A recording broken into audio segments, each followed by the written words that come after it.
Oop, let's do beer.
Hey everybody.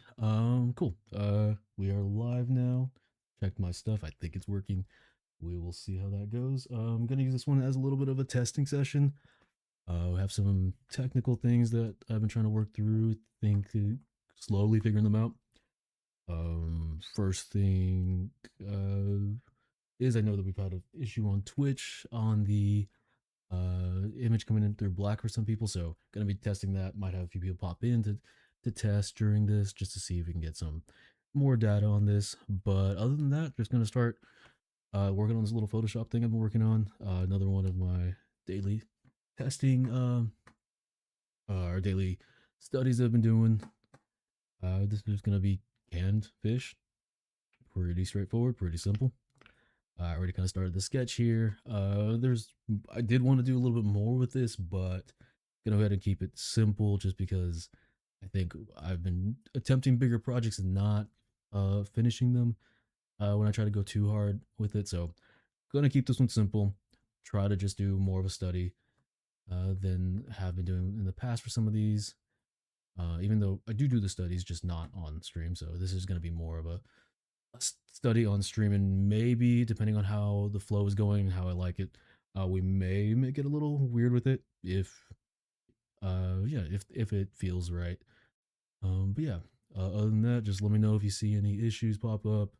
A few other things to add to like the list of uh, technical things I need to work on. But other than that, yeah, we're just gonna start with this and fish. So right now I have this sketch going, and it's really just purely copying a reference for this one. I think I'm playing with the perspective a little bit. Not sure how much of that is intentional, how much of that is me just not doing a great job when I'm sketching out. But right now, yeah, it's just gonna be this little sketch, and I maybe want to see if I can push this perspective just a little bit. I'm able to okay, cool. So pull these two right here. Can I do Control Shift X? No, cannot liquefy on that. Let me see if I can do. Okay, so I'm gonna go ahead and try to just liquefy this a little bit, a really big liquefy, and just pull down. That's not gonna work. Okay, let's try it. Let's do it this way. I just kind of want to get the perspective a little bit more extreme for some of this. So I'm gonna take this, control this, yeah, like that. If I can just get these to be angled a little bit more extreme in the vertical perspective, something like that, I think.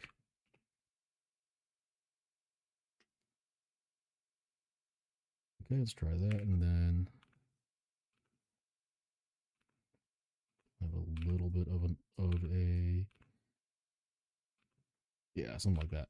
Just kind of extending the height of this a little bit more and making it a little bit more of an extreme perspective, just so we can have something a little more interesting with this. I also do maybe want to pop the fish out a little bit more.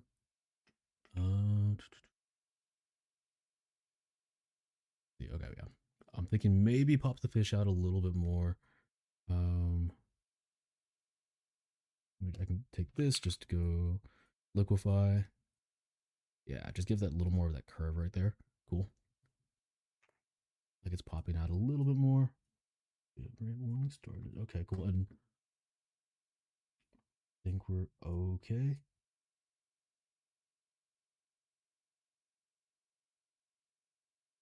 Remain. Connect OBS. Oh, let's try that again. Let me see. Are we connected on this? Remain OBS. Okay, I think we're okay. Hey, Ariel. Is there an image right now? Can you see anything right now? Does it look okay? So I'm just gonna be messing with these fish, giving a little curve, bring this here, and then something like that. Or maybe we stick another fish right here. I don't know. I don't know about that. We just bring this. I can bring this fish up. Take this fish here, bring it up a little bit, and then I can stick one more in here.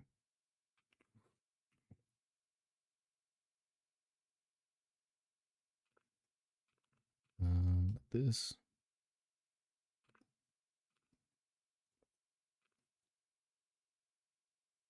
I was a little jumpy. Okay, cool. Okay, let's see. So audio wise, make sure we're okay on that. Cool, cool, cool. Okay, yeah. So what? That's crazy. I have no idea what I was calling for that. Okay, cool. So yeah, so yeah, any issues with audio and stuff, just let me know too. I think it may also be my internet for some issues right now. It looks like there may be a little bit of a dip in my internet quality, but we'll see on that. Okay, but anyway, okay, so we have these little fish in a can. This is the study we're doing for right now, and I'm gonna go ahead and throw some rough color in here just to get some rough color in place. Okay, cool. And let me check this. Okay, nice. Well, testing the little. Oh, cool. I didn't realize emojis could come through the little chat UI I have. Cool. So that works on Twitch. I don't think it works on YouTube, but at least it works on Twitch now. It's going the right direction. There's supposed to be different colors on that, but don't have that. I guess that's not working right now. So that's on the list of things to update, but that's not too big of a deal. At least one piece of that's working. Cool. So I'm going to go throw some rough color in right now.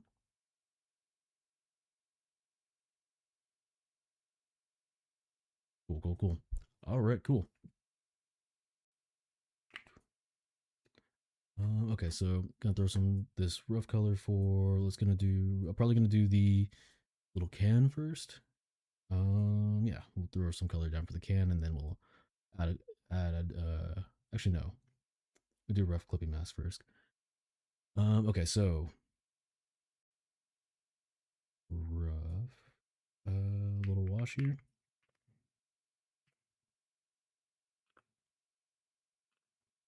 Cannot talk today.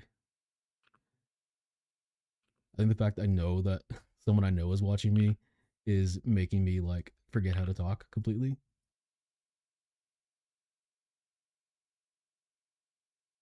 So I'm gonna go ahead and do a little lasso on this to get the mask going.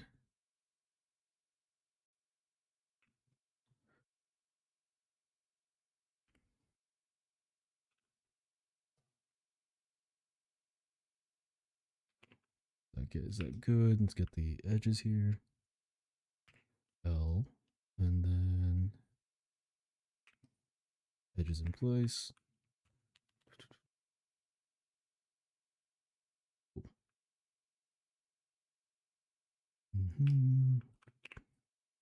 All right, and then clear this edge up here. Oh, whoops, wrong one. Okay. I'm looking at like my stats right now just to see, trying to make sure the bit rate's coming through okay. I think it's okay, but I know it's going a little higher, so it may get a little jumpier right here. But we'll see. It's not too bad right now.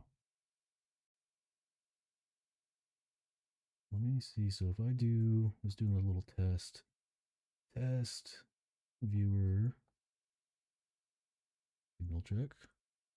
Okay, so the colors do work, but for some reason it's not picking up if someone's on Twitch or not. So I'll have to go into the settings for that after this, because technically this little chat UI I have built here should get different colors for both Twitch and YouTube that come through from the different streams, but I don't know. Code is weird, and code talking to other code is weirder.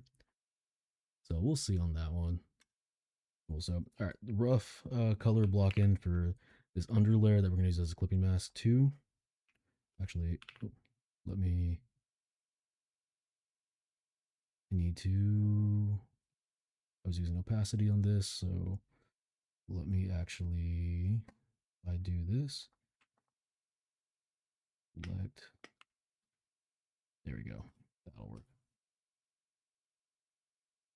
Cool. So I just control selected this layer so that puts a lasso around the entire selection that's in that layer, and I just needed to put a full opacity or no opacity wash on there so I could clip the two and it's not going to cause issues.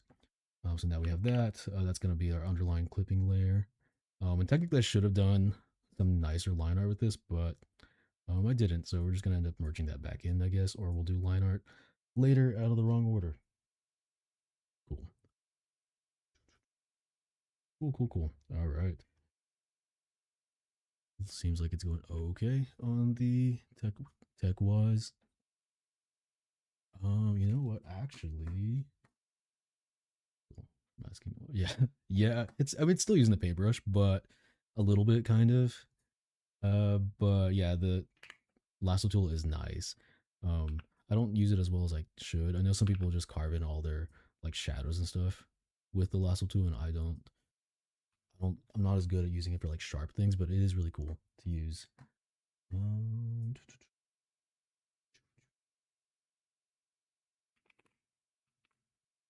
me see.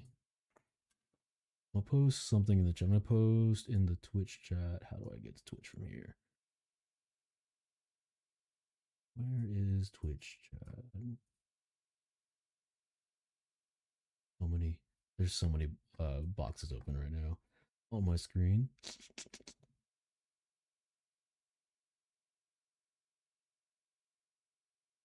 Where is my streamer? There we go. And then let's go to YouTube. I just want to see. I'm gonna post my YouTube version of this in the chat, and just so we can see if it's. We can check, see if that one's working too, because that one I'm not entirely sure. I'm not as consistent about checking my YouTube uh connection there. So YouTube link here, stream manager on Twitch, YouTube chat there. I think the YouTube one is fine though. I'm pretty sure. I've seen it. I've more people have been on there and like said that one's okay. So I'm hoping that one's fine, but we'll see. Okay, cool. But yeah, so lasso tool, put a good base layer down. There's using dark gray. Let me clean up just the edges right here. Not that it matters that much because it's just kind of messy study.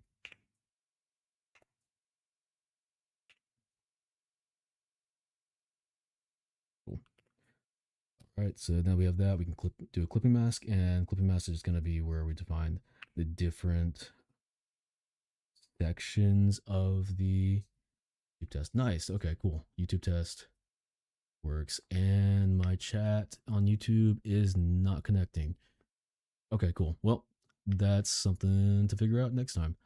But at least the Twitch one's connecting, so partly working on like the chat little UI piece I have here. So more stuff added to the tech list of things to fix. But at least as long as YouTube is like working and is visible, that's fine. Well, yeah. So with the clipping mask that we have right here, we're gonna go ahead and define the initial. Well, actually, I'm gonna think of the right order. So if we do the clipping mask this way, we can just start defining all these areas here. But I don't think I can clip on top of a clipping mask. Or whatever. We're gonna start defining the can first. So yeah, can here, lasso tool. Well, I guess full can. Actually, okay. This first clipping mask is gonna be the can, and then we're just gonna do a different clipping mask for the fish. And it's fish right now because of the study that I'm trying to do for the challenge I've been doing this month, but we may switch it to weird tentacle stuff depending on how quickly I can get this one done. Or this one's coming along. Nope, that's not right. There we go. Clean up this one right here. The edge right here. Zoom in really close. Just clean up this edge here. Clean up this edge here. Add a little bit more here. Oh, that's really bad.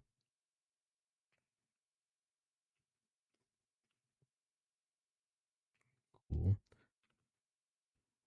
Add just along this edge. There you go. Cool. All right, so now we've marked out, for the most part, the fish we have defined here. These are really messy too. This might switch up more when we clean it up. But I kind of want to try to keep this one a little loose because I've been getting pretty decent at doing studies. But stick to the studies completely because I think it gets a little boring when you stick to the study completely. Tech list is to fix never. Yeah, no, for sure. Every time I add anything or change anything, there's always a new error. It's fine though. At least in the beginning, like um, I couldn't even. Oh, okay, camera frozen. That's one of the things to add to the tech list of things to fix too. This one's an easy fix, but I need to figure out why my camera's freezing every once in a while. So I don't know. We'll figure. That's another thing to add. But yeah, no. Everything in the beginning like was really bad. It's slowly gotten a little better. I can't talk today though. I think because I know people are here or know you're here, and it's like tripping me out a little bit. But yeah, no, it's been getting slowly better. I swear, it's like a little better every time.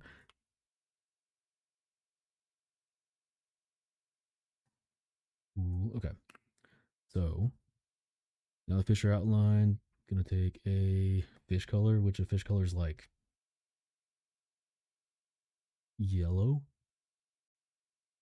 a silver, beigey silver. Feels about right.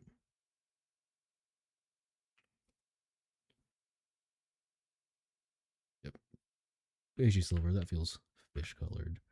Maybe like I want to go more.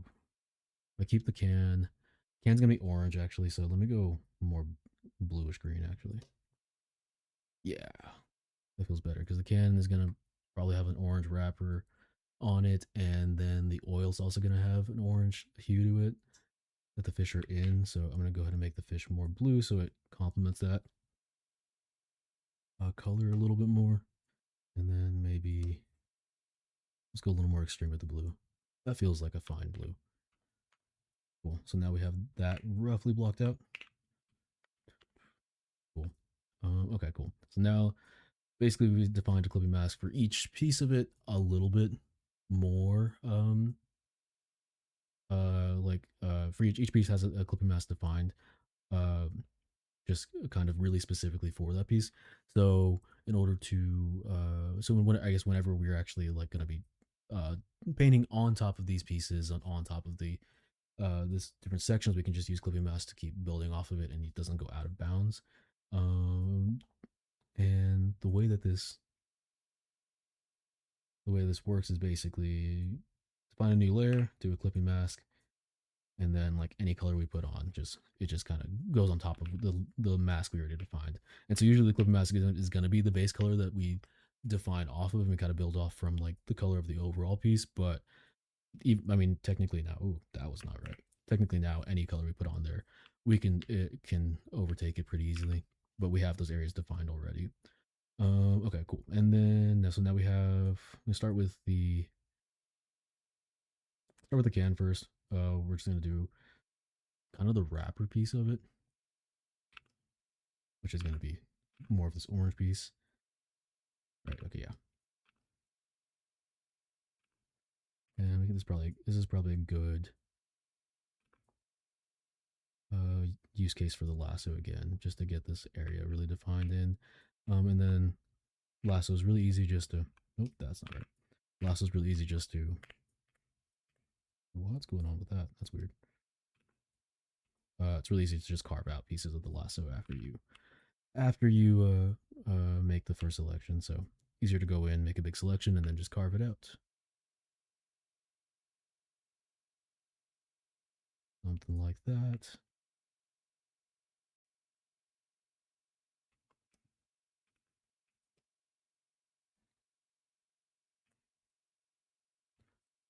This.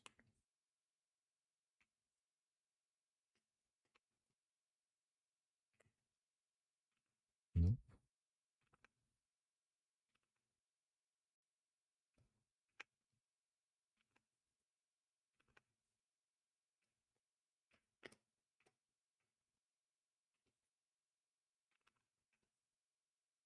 Listen there. Cool.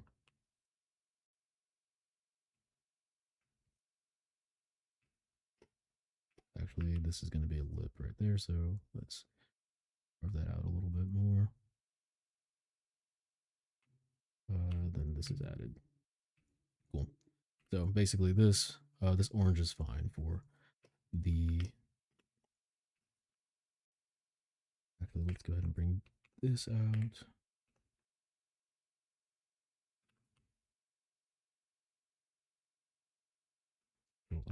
Nope. Oh, weird. Okay, whatever. It doesn't matter.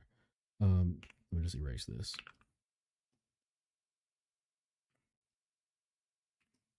Cool. All right, roughly where the label or whatever it's gonna be that we put on there is gonna go. And then metal is gonna probably build off of initial this initial kind of gray texture here. But I think I do also want, because the metal is going to be the next point after this background layer, like the next color I guess touching this background layer. I do want something that's going to stick out a little bit more. So since the background layer is really blue, we can use that as the base, or we can go a different direction. Could go completely white with it.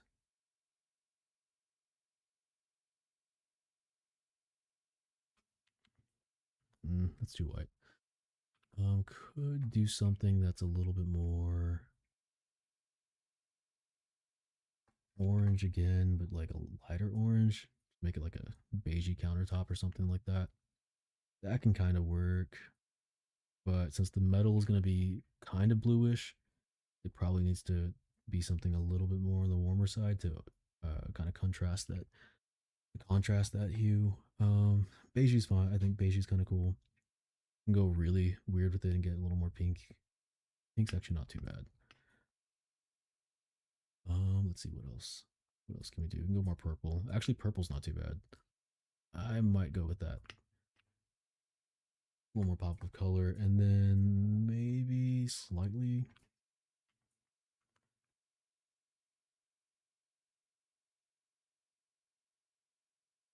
I like that. I'm gonna stay about right here. Maybe like,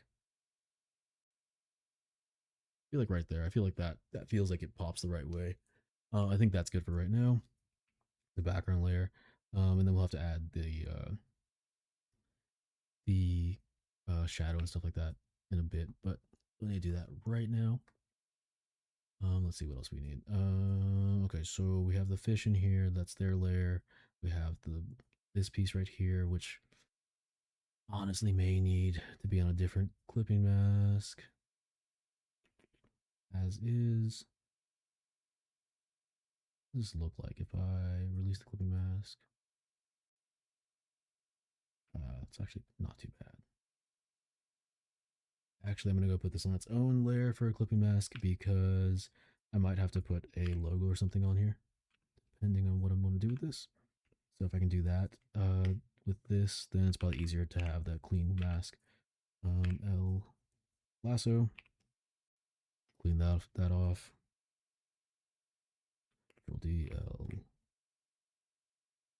lasso, clean this off. Cool. Cool. Okay. Okay, cool. So of that on its own layer, we can do a clipping mask on that. That makes the metal piece of this can its own layer too, which is easier to make a mask off of. Also, let me go ahead and clean up this piece right here, kind of bleeding into over the mask. Cool. And then this also right here. And eventually we're just going to merge all this down anyway, but for now, it helps be cleaner, a little bit cleaner. But my lines are really messy, so I don't really know how clean it's even going to get. So we'll see. Okay, cool. So I have this. This is essentially going to be the first layer of painting for something like this. Yeah, cool. And so we're gonna go ahead and make clipping mask over the logo. We can put something weird on there, and then clipping mask over the tin, actual metal piece of the can, and then fish also have their own clipping mask.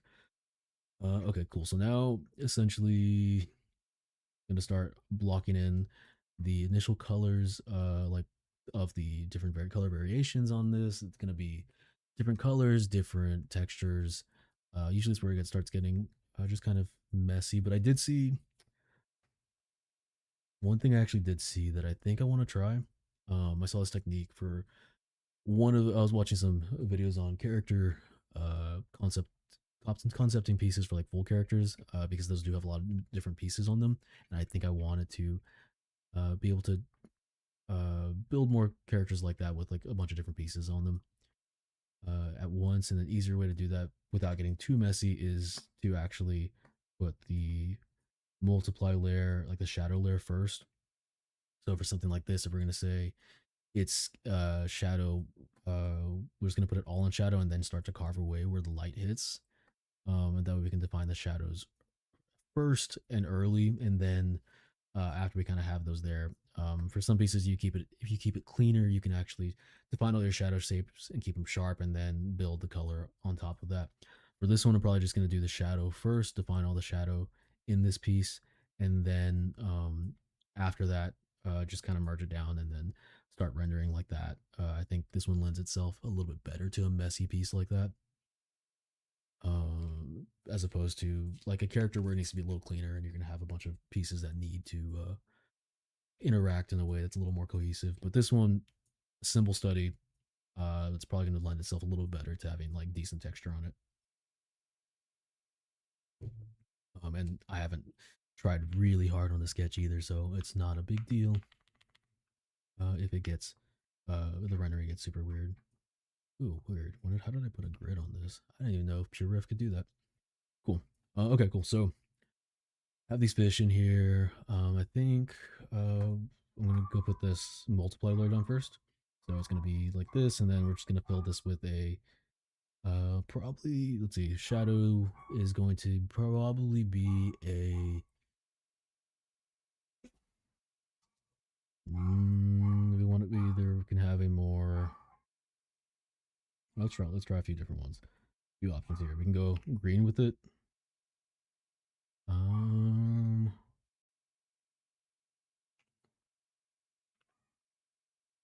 and actually this one honestly may be better to actually just use multiply, since this is, and then fill in the shadows, because this one is such a small it's not mostly in shadow. A lot of pieces that are going to have more dramatic lighting are going to be mostly in shadow first.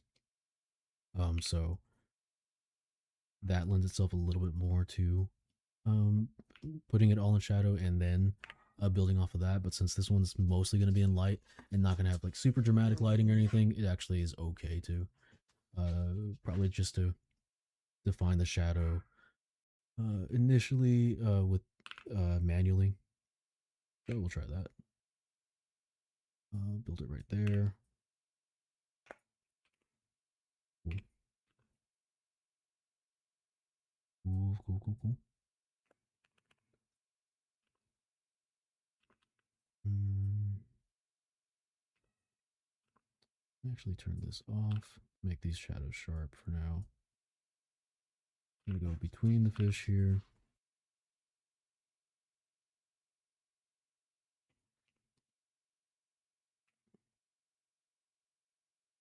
Direction with this color, and right now, since this is a multiple layer, it doesn't really matter what we put, where we what color we put down right now, because we can change that after the fact anyway.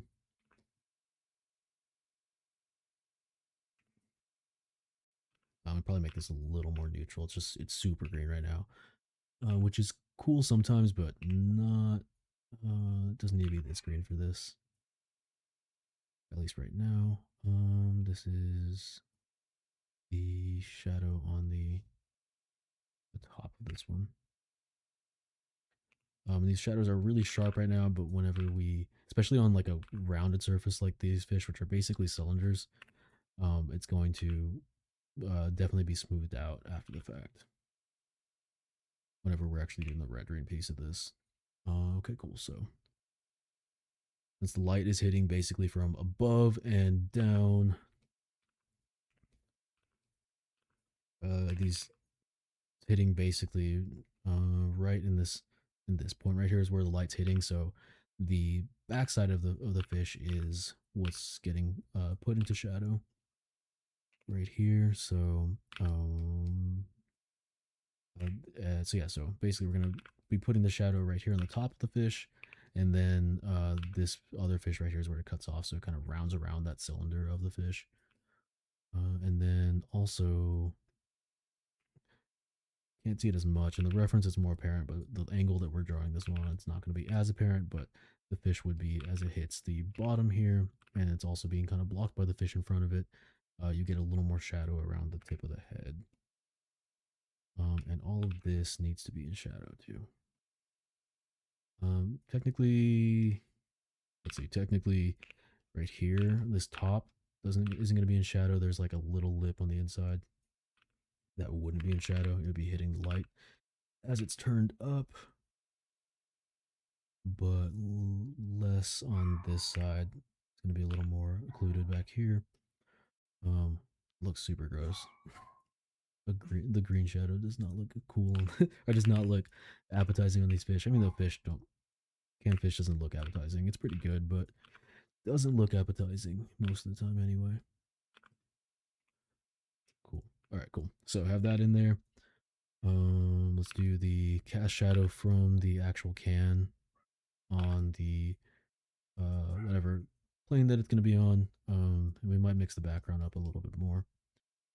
This one is going to be initially sharp, but this definitely is going to have a fall off in the actual rendering. So there would be like an initial core shadow piece that ends about right here, and that's what we're drawing. This is the occlusion that's going to be right beneath, initially beneath the can. We got to already see that there. And then technically, even though we're not going to be doing that just yet, it's probably more for later, but this would have a lighter shadow around it, around that core shadow as it falls off from the initial point. So something like that. But we don't want to do that just yet, so we can control it a little bit better. Easier to control sharper things in the beginning, and then later on you can fix it and add the whole rendering piece to it.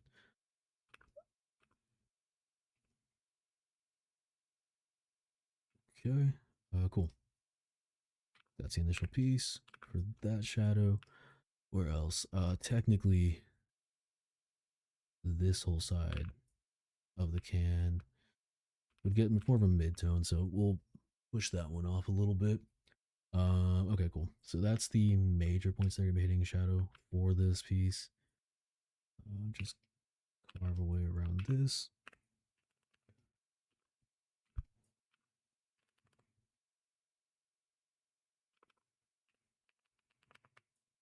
Is my size not changing? Oh, weird. I don't know, my little brush graphic went. Cool.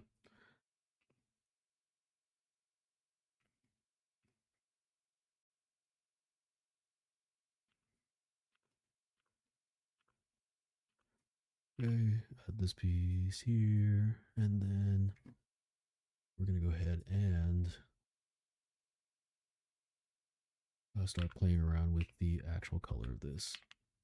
So really really roughed in shape of the shadow in this piece. Let me get this line art and get rid of that line. I don't like that one there. Cool. So rough shadow piece in here. Technically this whole piece is also going to be in shadow here, but this one's a little bit more of a, this one we can probably do with some other effect. Yeah, my voice is shot today. Yeah, okay, I'm gonna leave that in there for now then. We'll just do some quick hatching here. For now, because that is gonna be in shadow, but it's way more of a lighter shadow. As it's basically getting a lot of bounce light. Actually, you know what? Okay, cool. That actually makes more sense. Okay, so we're gonna go ahead and put this all in shadow then.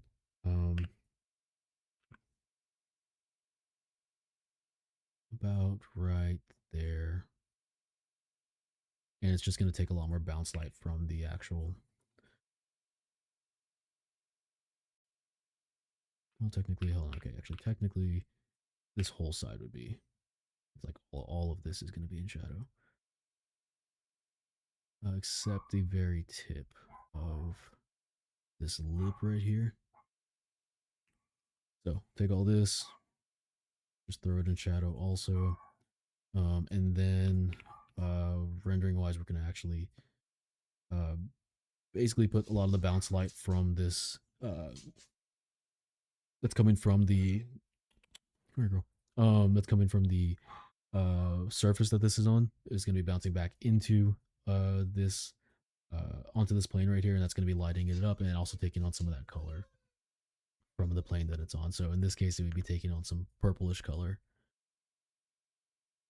Cool. And then this side is still getting hit with more light, so we'll leave that in light color right now, and then maybe I'll fade this back just a bit because this is where it's starting to like terminate here.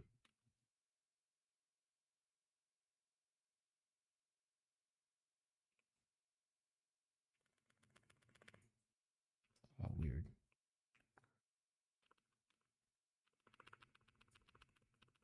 I took a bigger eraser on that, but I can't see what the size of the thing is right now. Okay, something like that. For now, at least. Because this is essentially kind of like a cylinder right here. The same idea of like of rendering on a cylinder as it turns right here. Something like that. Okay.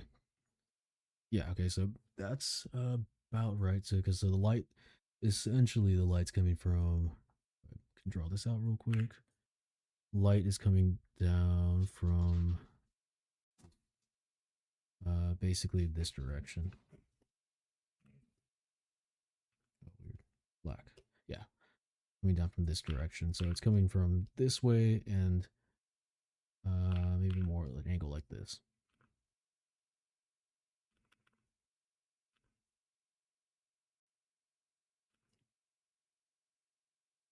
Something like that.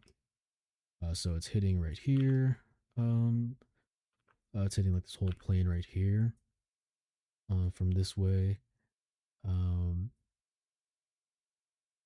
then hitting basically this top lip, hitting, we're going to catch some of the reflections on here. It's going to be hitting over here a little bit more, something like that. So, okay, now we have this initial shadow layer here. Okay, cool. And we can go ahead and change the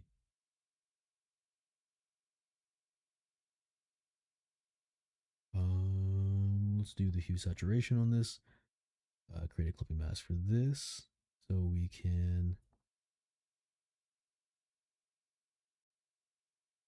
play around with the actual color of the shadow. This is the part that makes it like a lot cooler to have it all in a separate layer so we can adjust it really quickly. Okay, cool. So probably going to take a little bit of the saturation out because it is very saturated right now. Not that much though, because I do kind of like the color a little bit more with it. So we had it as green. We can play around with like a more orangey shadow. Kind of cool, maybe. I don't like it as much on the fish. Deeper bluish shadow. Don't think that looks bad.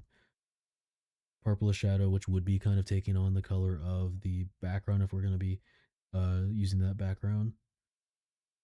So we may kind of lean into that actually. Let's see what else we have. Orange doesn't feel as good. I am thinking the bluer or more purple ones do feel like they're a little bit more interesting for this. So let's see what we got.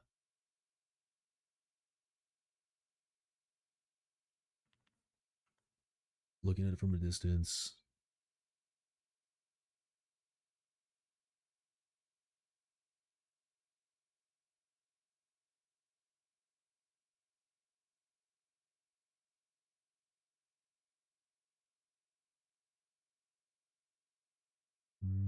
That's more warm. I think the warm is too warm. Go green and blue. I'm kind of liking this one. Okay, let's roll with it. Yeah, we can roll with that. That's fine. Okay, cool. So now that we have that in, I'm gonna go ahead and start doing. I'm gonna clean this up a little bit actually. Right now it is very messy. And since we, how do I turn my turn?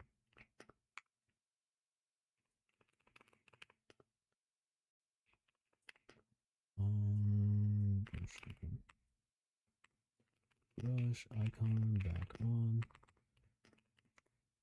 Ooh. Press caps lock key once. That all it is? Ah, that is all it is. I think I knew that and then forgotten. Cool, so don't need to rotate that right now. Turn the eraser back on and just start to pull back the shadow. Make it a little bit more. There we go. That's a lot easier now. Oh, whoops.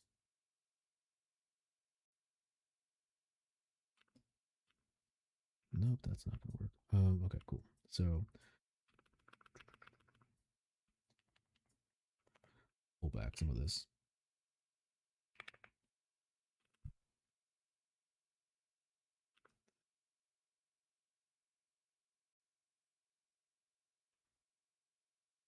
Merge down. Cool. So now it's actually that color. Bring that up there. Yeah, about right.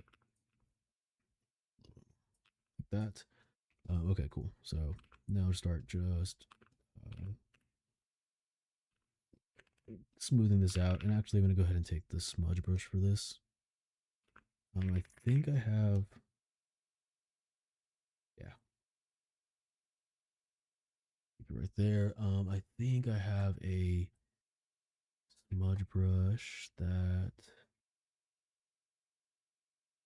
blending. A lot of brushes. I think I have one that's a little bit spottier. I think I want to see if we can use something like that for this. Nope.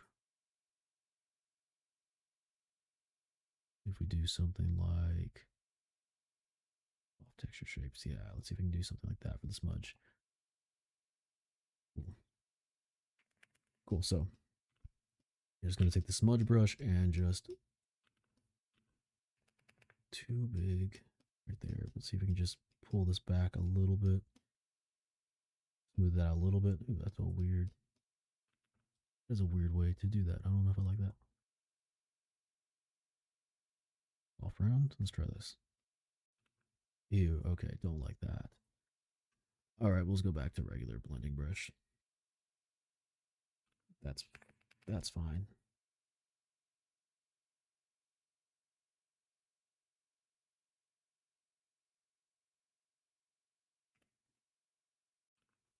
And then let's keep this a little bit spottier. For this one, I do think I have a brush that I can use. Yeah, scatter. There we go.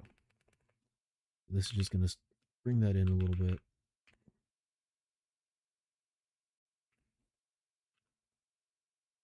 And usually I don't like to use this brush until towards the end, but I think for this case it's okay.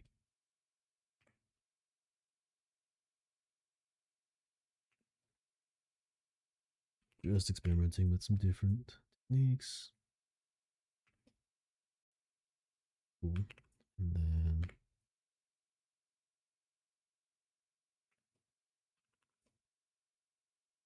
cool. Cool.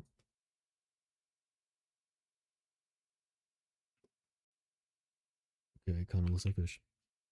Cool. So okay, roughly have that in a little bit tighter than it was.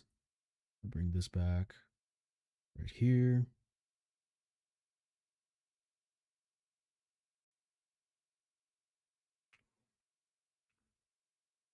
Need my actual brush for this.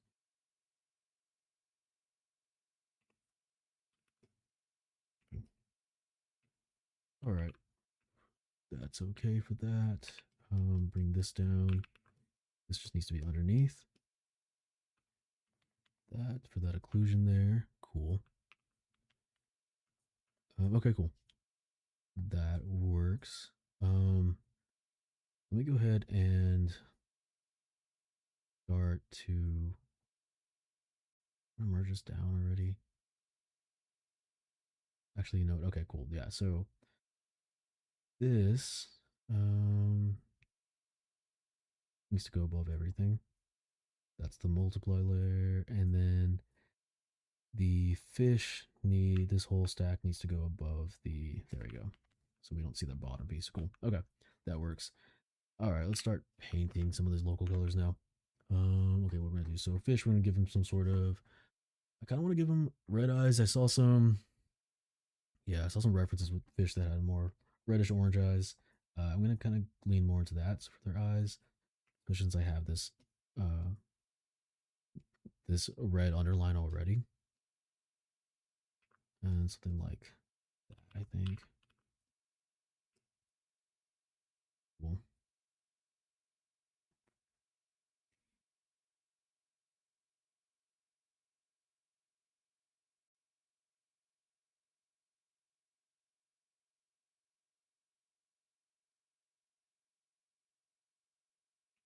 I do think that this needs to be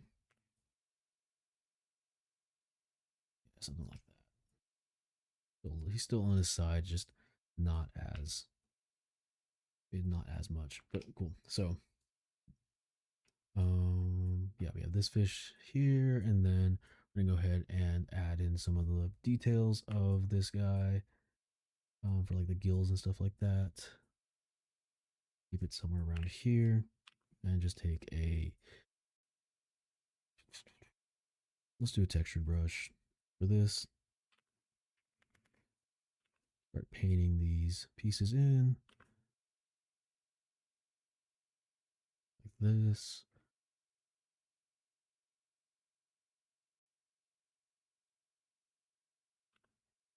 Cool. So, painting the gills in. I'm gonna put stuff mouthpieces here. Thank you. Uh, thank you. This is still really rough phase, so um, swear it's gonna look better at some point. But yeah, no, it's really rough phase right now. Um, and for whatever reason, like when I'm streaming, I get a lot slower with this too. I've been knocking these out pretty quickly on the some of the studies I've been doing lately. But for whatever reason, it gets like a lot slower on here. But hopefully we can get this guy looking okay soon. Or these guys. I really kind of wanted to. Original idea with this was to make some weird tentacle monster in here. But started messing around with some sketches earlier, and then I was like, I need more time. Today was a long day, so mm, that's for when we have a little more time to work on this. Okay, so I want to get that pupil in here right now.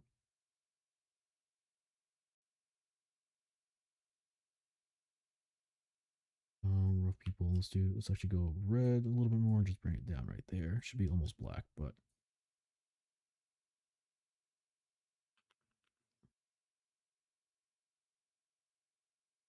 yeah. So with studies and like this one is a direct reference. Trying to push it away from being like really let me see. I'll show. I actually can show stuff for this. I actually can show that I can make some stuff that's kind of cool. But yeah, for so this is a study I did uh the other day. It only took like 3 hours, maybe 2 hours. So this study is from like a direct reference that I thought I had. Let's see.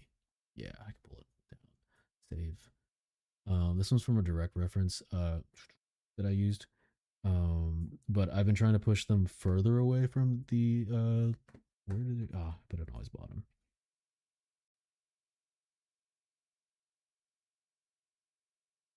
Ref no.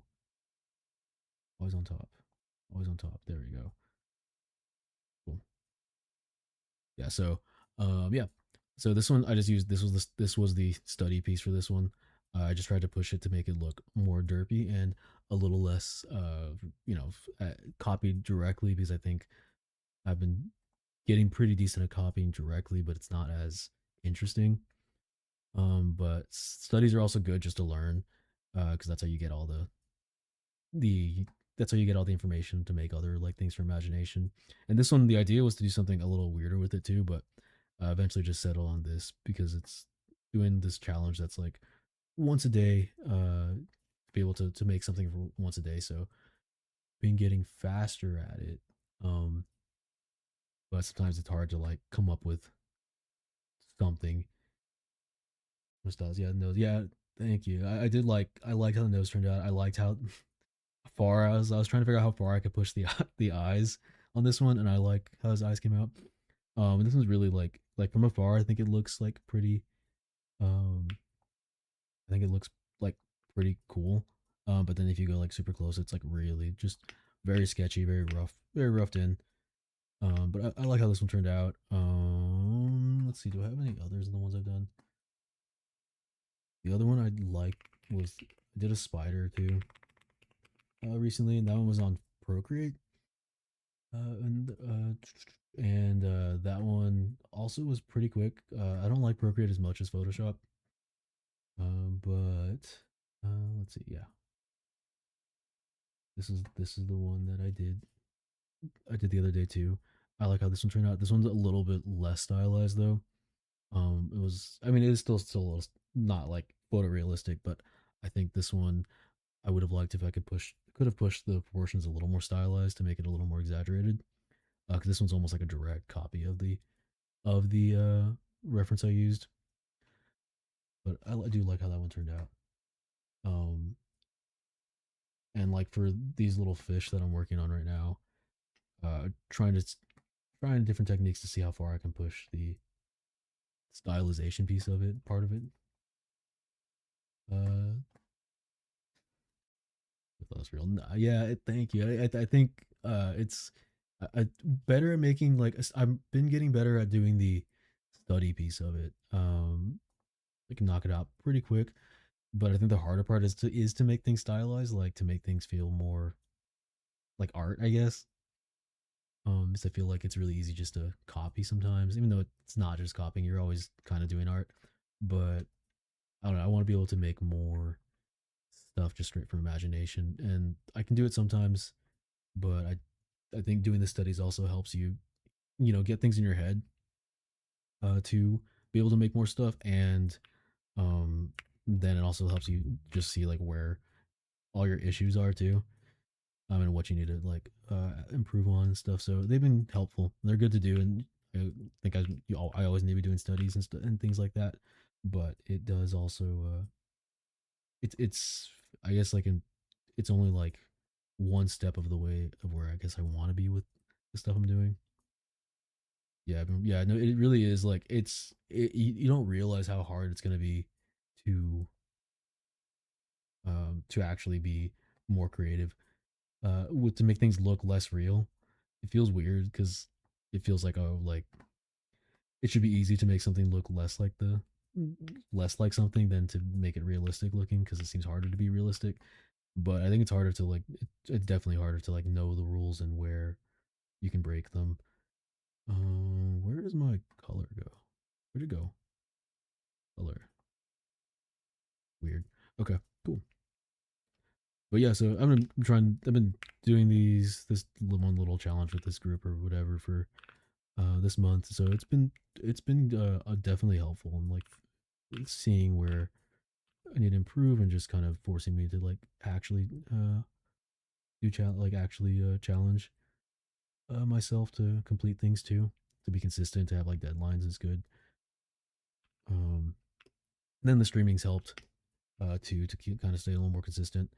I think today I'm just tired too. It's not my best. Been a long week already, but doing the streaming at least helps stay more consistent, because I need to like actually have something and be able to showcase that to some at least somewhat, to a certain degree.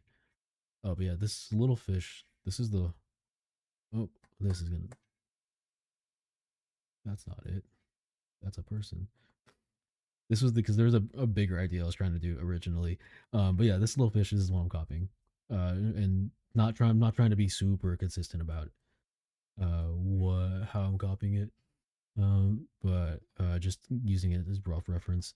But originally there was like a bigger idea I was gonna try doing with this, with a weird little thing, and then I had an idea for a cat and stuff like that. And I still might go back and like do that and like treat this one as a study, and then uh use this study to help build up the techniques to make a more interesting piece.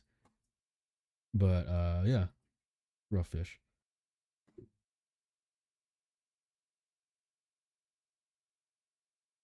But yeah, making the reference boards is always like the important part too uh for any of the projects I'm gonna work on. I cannot talk today. Brain is not working. That's it. Fine line, yeah. Volunteers make it look different. Yeah, no, I think I pushed this one. I think I'm feels stylized in a way that I feel kind of okay with. Um, but no, it really is like it's really hard to find that line of like something that's stylized and not just like stylized because because like the drawing's bad. Um, because yeah, definitely done a lot of that. I think when I was like first doing 3D too, I was in like one class with some people that were also like learning some 3D stuff or whatever. And I remember like I think in the class like people were kind of like trying to bring other people down on just a little bit. It's those little like subtle things. But you know, people be like, "Oh yeah, it's a really cool stylized look to the thing or whatever." When it was like you can tell somebody was trying to be like realistic with what they're making. So I just felt like there's like a little shade that they would throw with 3D stuff, to be like, oh, it's a really good stylized piece, even and like 100% new. Yeah, so it always like hurt a little bit. It was like, oh, like sometimes they'd be like, oh yeah, really good stylized, and I was like, ah, dang, that's it was not my intention. Um, but I feel like in art, it's harder to do something that's not like that's stylized and feel stylized well. In 3D, it's a little easier to get away with things because I don't know, you just spend more time hitting a bunch of different angles. Okay, what are we doing? So fish roughly in there. Fish need they just have a little bit on there. We need to start just throwing some color on here. Let's see what we're gonna do. What are we gonna do? I like this rectangle one. This is still one of my favorite ones. I'm gonna give him some more gray, grayer colors, flatten things out. Let's give it some more green. That's some variation because fish have a lot of actual color in them. Actually, I'm not gonna use those little those because those are kind of like boring looking fish. I'm gonna actually use some more vibrant fish and a different reference. And so this is gonna have a little more purple in it actually. Blue right here.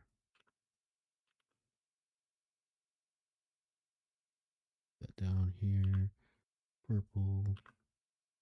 And then the head we can make actually a little darker. So I can kind of come in here and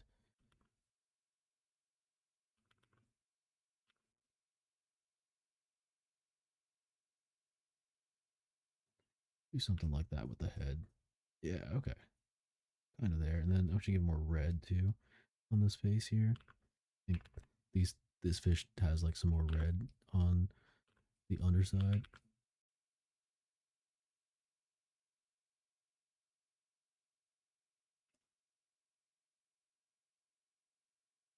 Also, this in here, just throw some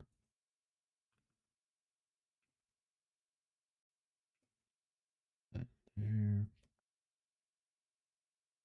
Cool part is that honestly, it doesn't really, the colors don't really matter that much at the end of the day.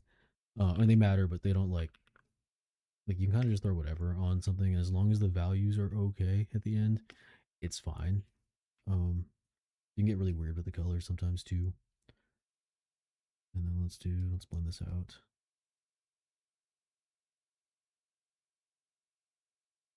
And so sometimes it's easier just to even just get super messy with the color and then just start figuring it out later. And then green for some of this. Let's go a little bit more lighter, a little more blue. Yeah, something like that.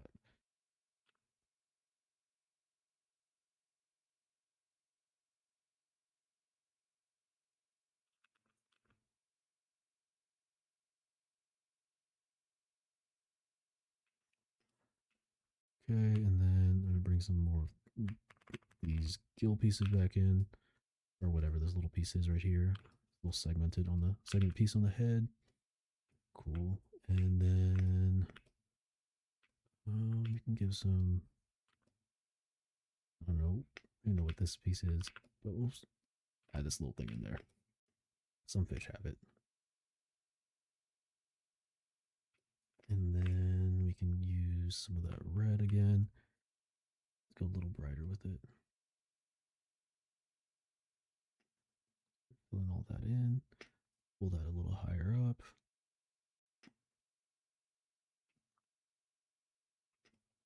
Yeah, that's kind of okay, I guess.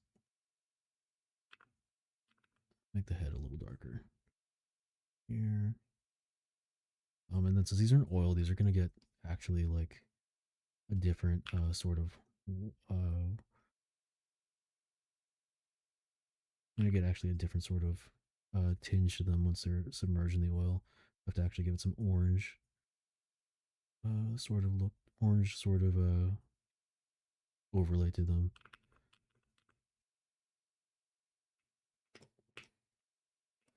Something like that. And then we go here, we can go here. Put this in there.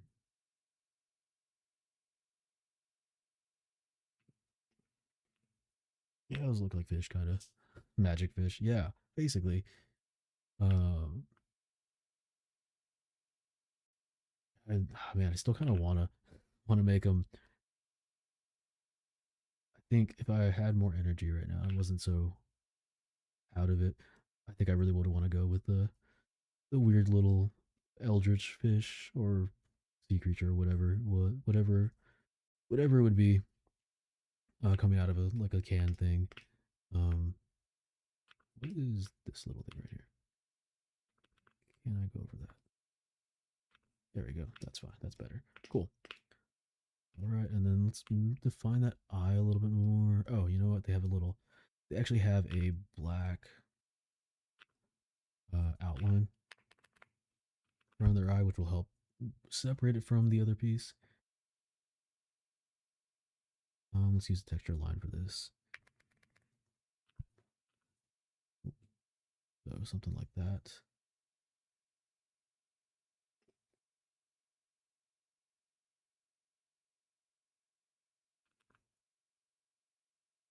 That's too defined. Let's give it a little more. Yeah, there we go. Some opacity on there.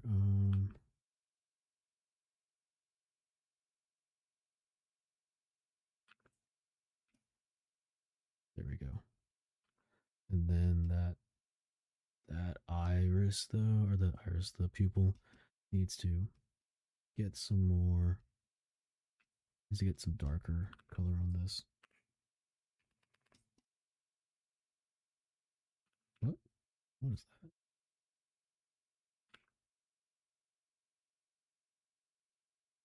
Hmm.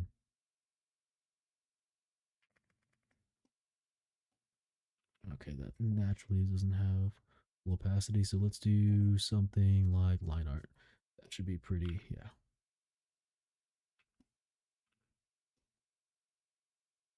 Oh, that's the actual line art. Oh, okay, cool. Well, actually, I think we're about time to merge that down then. Because line art's not doing too much right now, so we can create clipping mask then.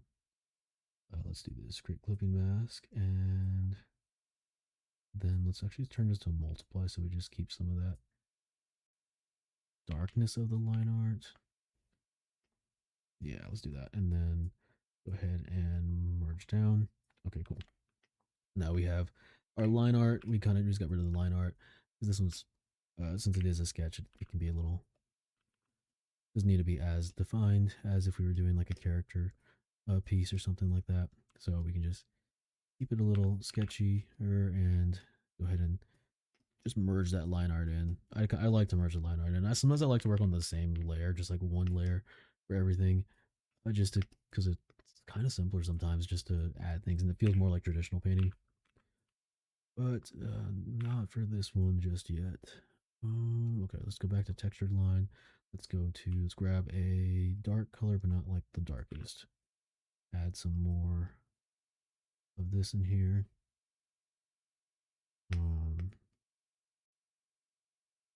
Just for the little darker piece of the fish in that gill whatever area. And then I think we can take a good like textured brush, kind of like a rake. I think would be good. Let's see. Makabuchi, nope, not his.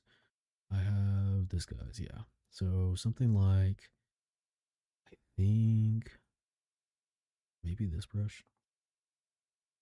Yeah, yes, that's it. Yeah, 100%. Such good texture on that.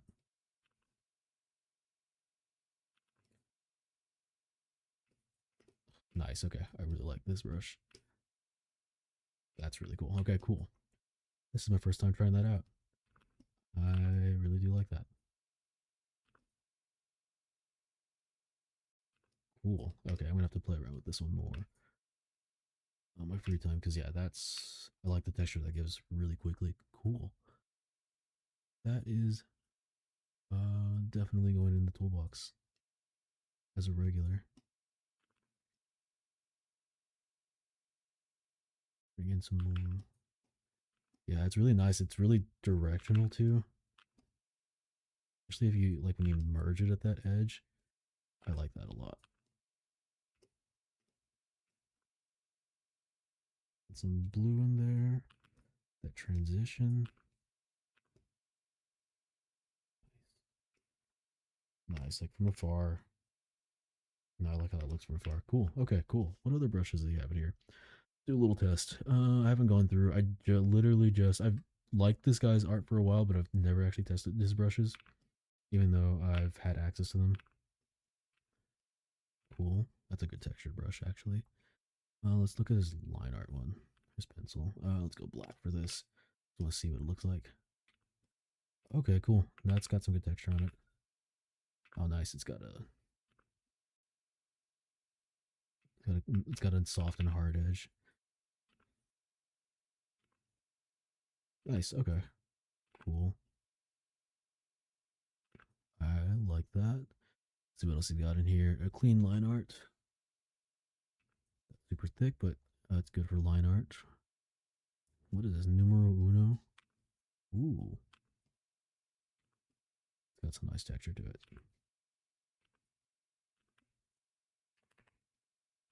Let me grab this darkish color here. And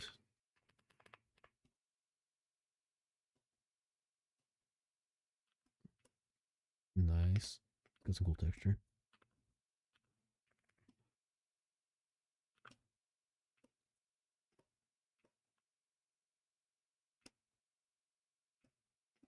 Nice.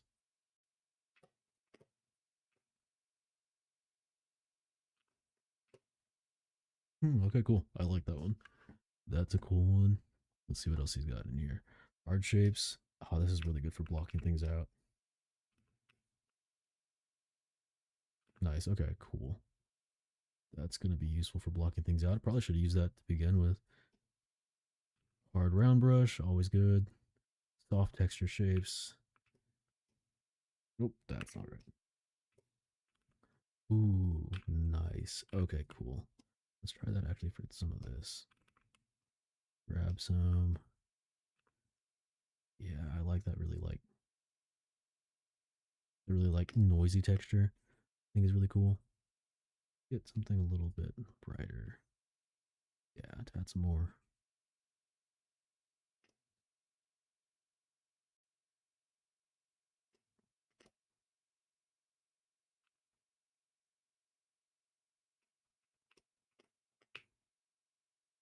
Nice. Okay. Let's see. What other colors? I think a little more purple in here. Oh, not that purple. A little more blue.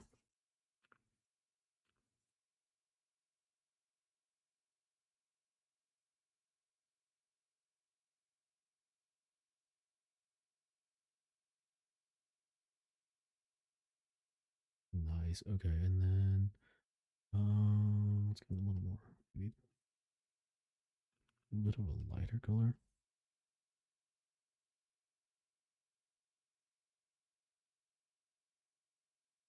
The bottom of a fish should have a little bit of underbelly lightness. Kinda cool. I think that works enough. Okay, cool. So what else? What else we got? What is this sample brush? We looked at this one. This one is really nice for some texture.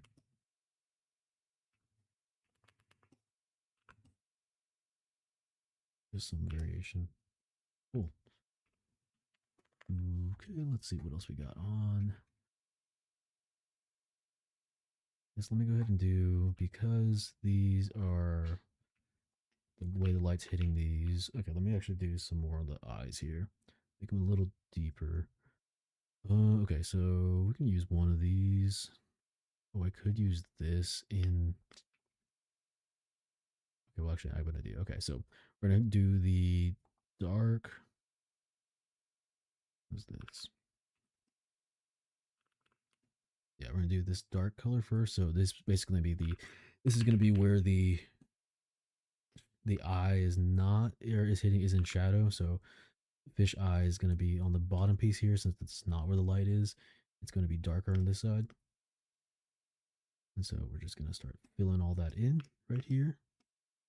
So we get that three dimensionality to it, or just dimensionality. I don't think you need 3D in that.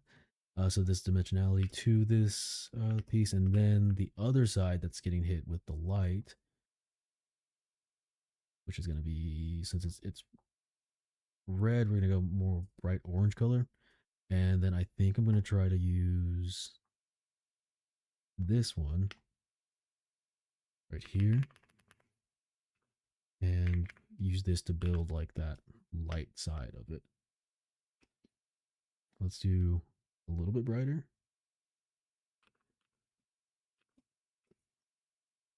Maybe not that bright.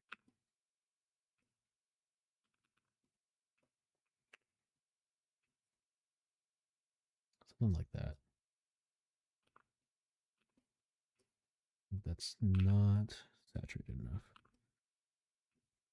Something like that is going to have to work. Something like that, and then just kind of go around on that bright side. This is the part that's getting hit by the light. Just go and curve along that the roundness of the eye, so it kind of curves along that. We have that dimensionality now. Go back in with this, and maybe even, yeah, I think that might work if I just keep the same brush to kind of build that iris out too. Nice. Okay, brush is cool.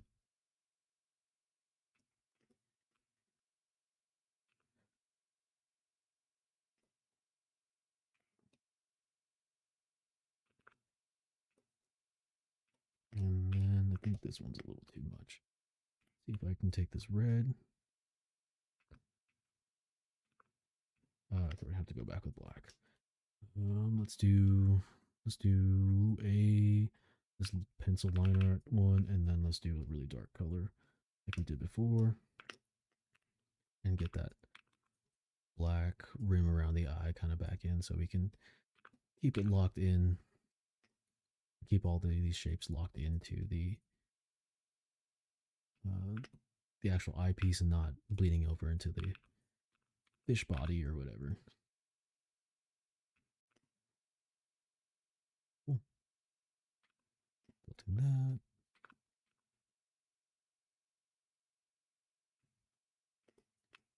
Okay, cool.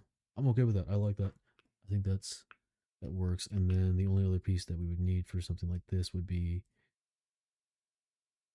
a part like this is going to be an actual glare on the iris. So that would be something like way too dark.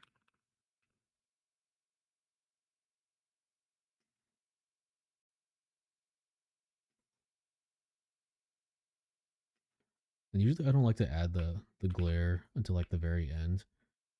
For whatever reason, it's just kind of more fun when glares are at the very end of the piece. But I think that's fine. Okay, something about these heads up here. I'm gonna need to we need to fix that. Okay, what are we doing?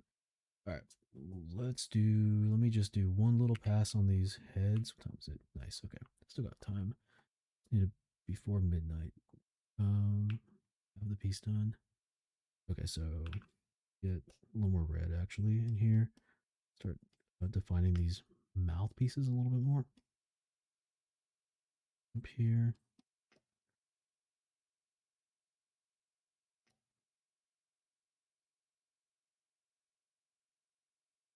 Something like that.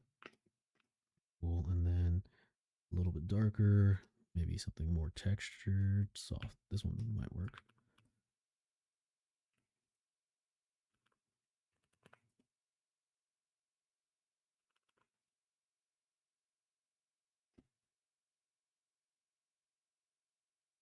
Cool. All right. Mouth's a little more defined. And then we can, I guess, give a little bit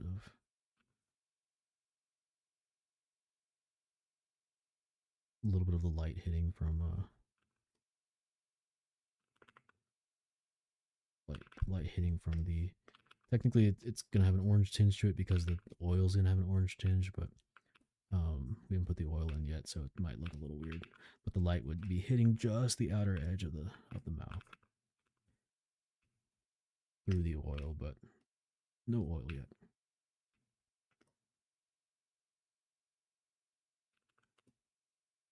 Cool, and then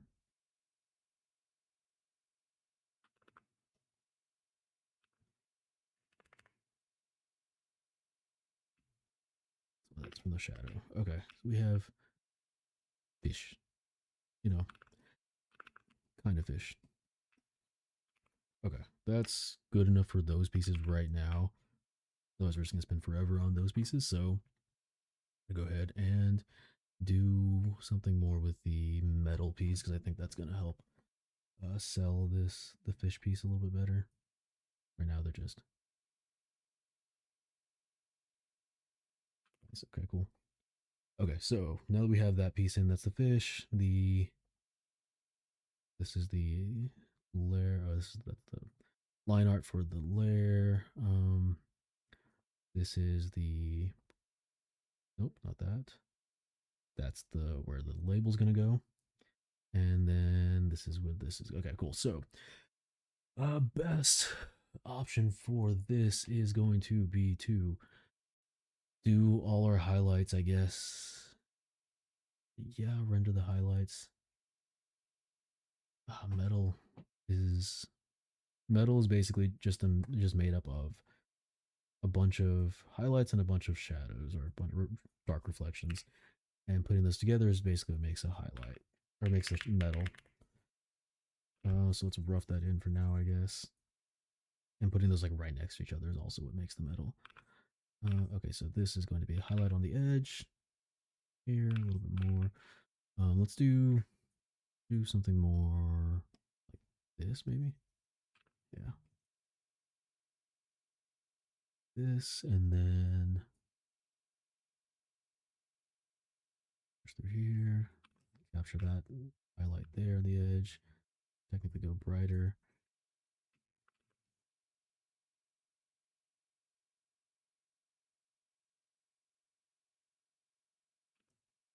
Here. Cool. And then let's get all the edge pieces that are going to have big highlights on them. And this is where the rough sketch is probably going to give us some issues, but I think we'll be okay for this since we're not going too detailed on it.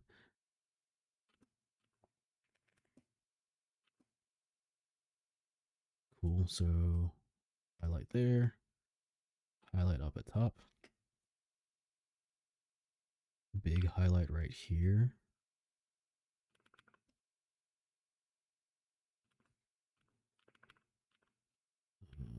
Technically, yeah, it's probably more like this. This shape that this should follow a little bit better than what I did.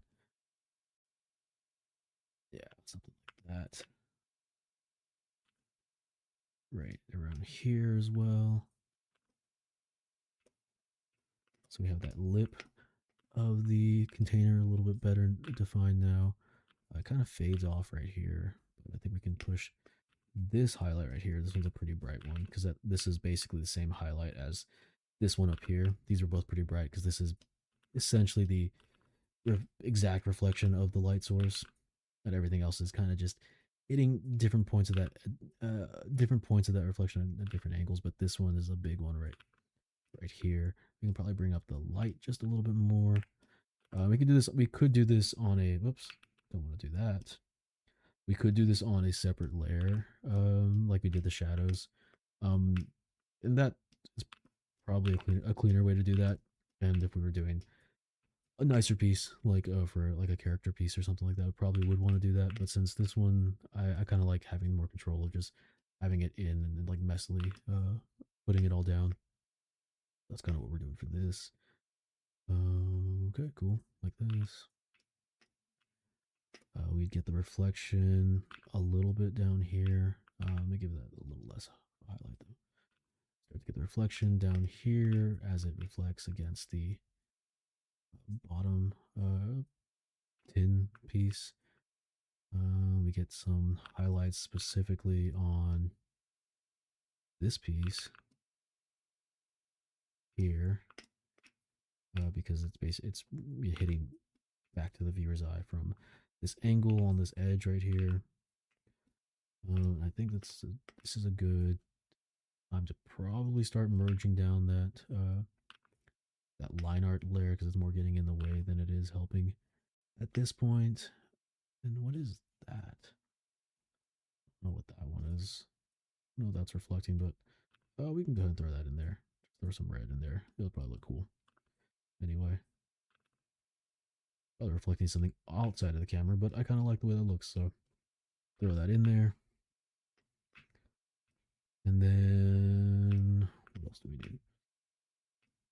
So the hard part is going to be all of this part right here, this bottom layer, because this is reflecting, has a bunch of reflections from what's probably above I mean, basically this will be reflecting, this bottom layer right here is reflecting everything above on the ceiling, essentially, I would think. So, we don't have to be super specific about it, but you would have a lot of weird little reflections in there from things on the ceiling. But we need a lot of more darkness in here too. So we're just gonna go ahead and rough in some sort of reflections, some colors, some just just like brighter spots, darker spots. I think I want maybe some bluish in there. Yeah, keep it interesting. And then I'm just gonna go ahead and take maybe this. What do I want? This sample brush. Yeah, I can do that. That seems kind of cool. I'm gonna go ahead and just put it on multiply. So put this on multiply and oh, way too. Yeah, put it on multiply and then just start in this. Like the brush is specifically on multiply. I'm gonna bring that down more and just kind of come back through and start like adding dark shadows there. It's also reflecting in the ceiling, so we're pulling back that all that stuff that was reflecting possibly up there. And then I think I'm gonna go ahead and erase. Actually, before we put that multiply back in there, I'm just gonna go ahead and erase all this stuff that we put here, just to bring it back in intensity a little bit. So it's a little bit more vague on what we're actually defining reflecting from above, and then start to bring the multiply back in. Bring these shapes, dark shapes, from where things are being occluded. There's no lights getting through.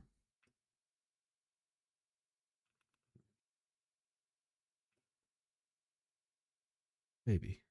Looks like as wearing rust, and that's so cool. Nice, okay. Cool. Yeah, this is, I would say metal's not something I paint a bunch either. I know that it's definitely a science to how you paint metal, a little bit more, but for this one, that's like definitely something that needs another study at some point. Uh, that's like that's kind of what like the benefit of studies too, is that like you start doing stuff and then you realize like I don't actually know how to do that or how to do this that well. So that's like, okay, that's time for a new study, something like that. Yeah. Bring this back. And then technically all of this right here is in shadow, is in pretty deep shadow, so we almost want that to be like really dark.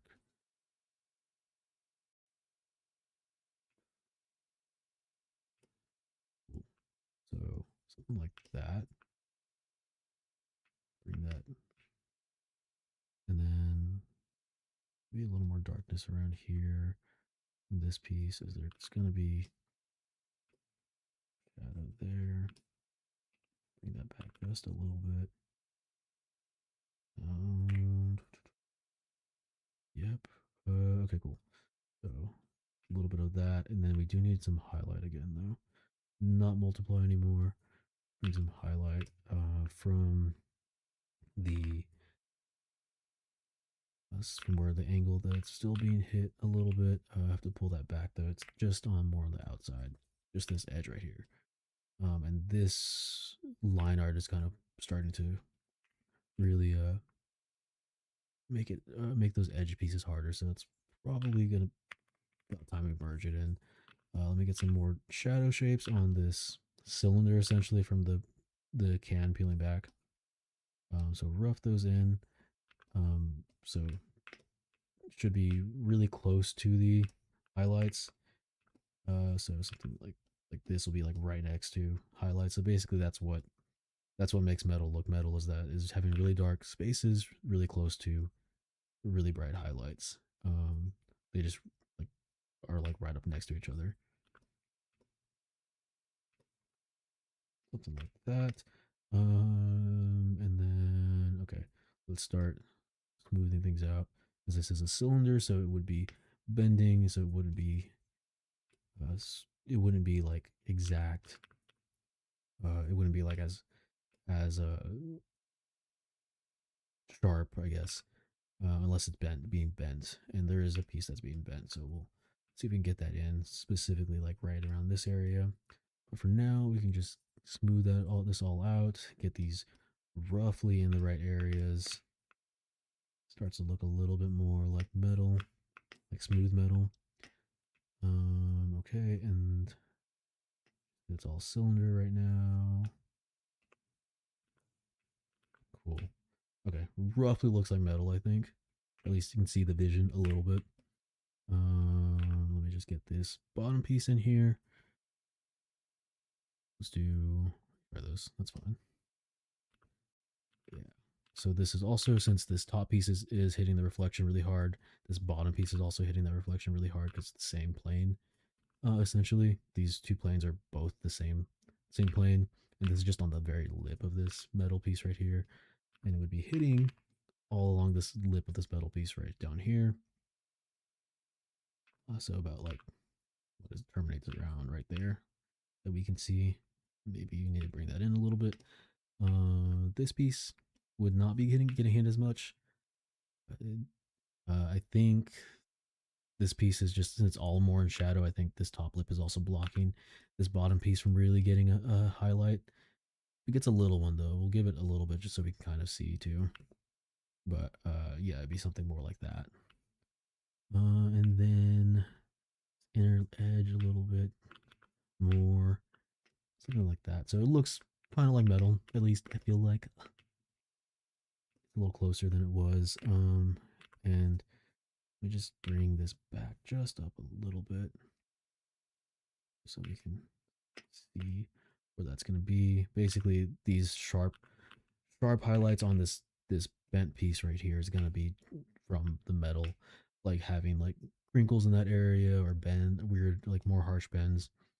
So that's what all this would be. It's like there's an actual like bent aluminum there or something.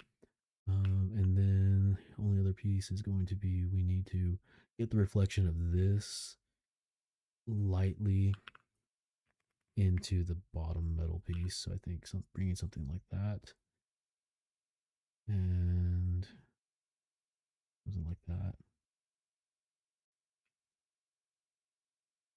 Just really rough for this. I'm not going to be too exact.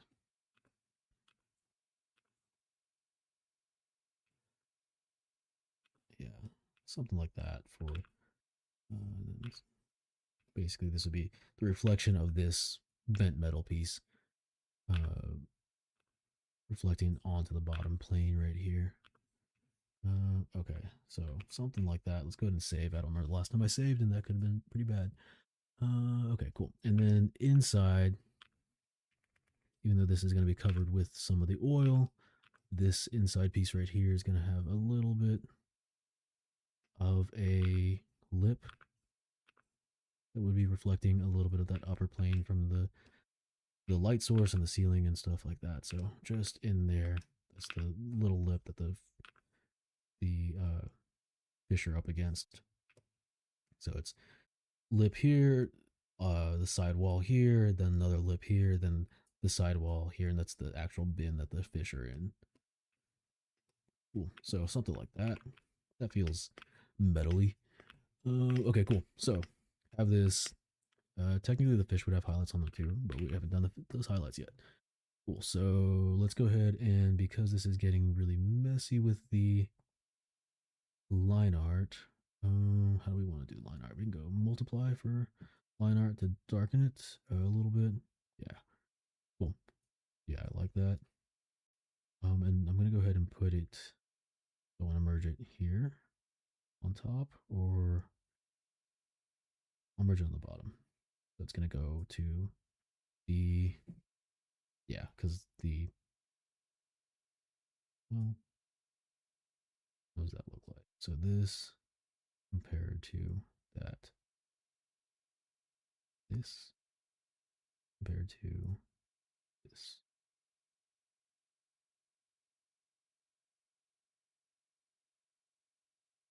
Great clipping mask.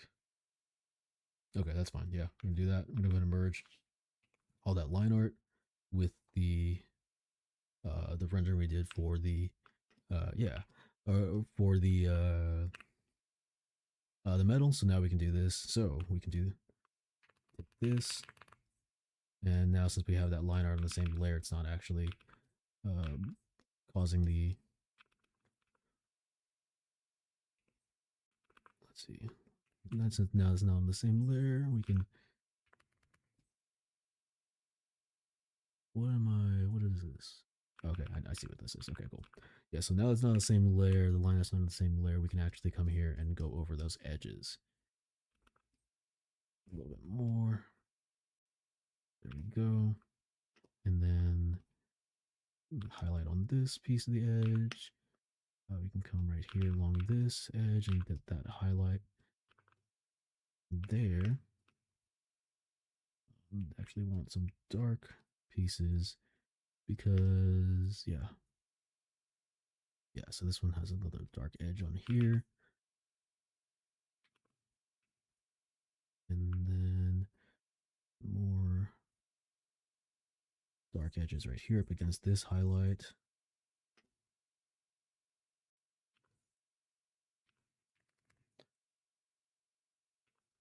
He said, "Whoa, that's cool. I'm glad it looks better." Metal is not my favorite, but I think it just takes like time sometimes. It just takes time. Like it just takes a lot more time, but I think usually I can force it into looking like something. I do want to try doing like I was working on some trying to do a little Sir Reginald piece the other day. And I do want to get some practice in some classic like knight armor. Some studies on like the metal for that. I think that would be kind of fun, but that's like definitely like a very like specific study that for like metal, like it's a good specific metal study.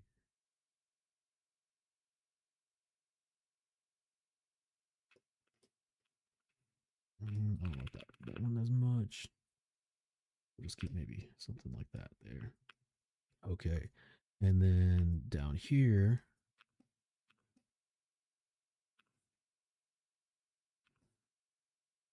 we have this edge right here. And I think we have technically, we'll keep this one's orange in the reference, so I kind of want to borrow that orange, whatever reflection is there. And then highlight, we need to start covering up this red line art that's been there. Cool, we can put this back now. It'll be as apparent. Orange highlight we can pull over here, add a little more variation also. Yeah, okay. I think we need to go. Part of what's making it kind of weird right now is we have such a big shadow layer here. So I'm gonna go ahead and pull this shadow layer back. We need to find our initial shadows because I think it's making it a little harder to read.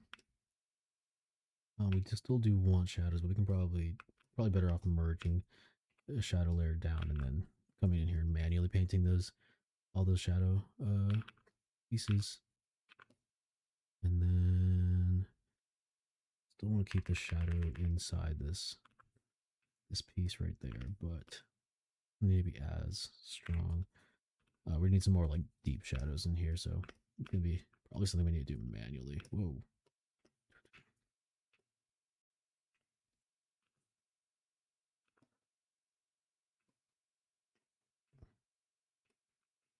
Something like that. Looking like metalish. So this.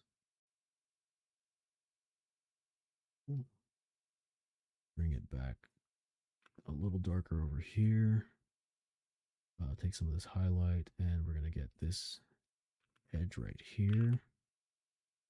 This highlight there. Brighter. What do I have here?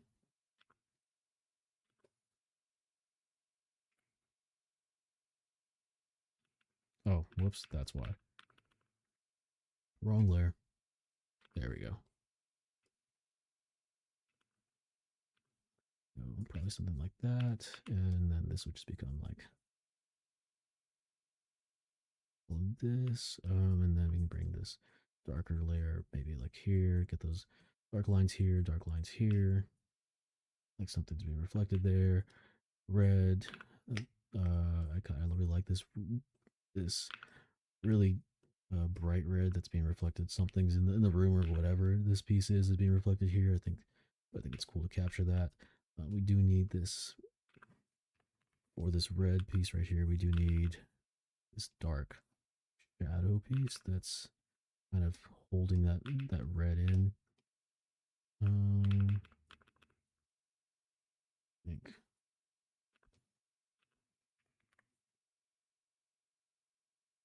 Nope, don't want to do that. All of this right here, kind of a mess. We'll have to clean that up. Whatever that piece is here. Bring some more of that highlight back in.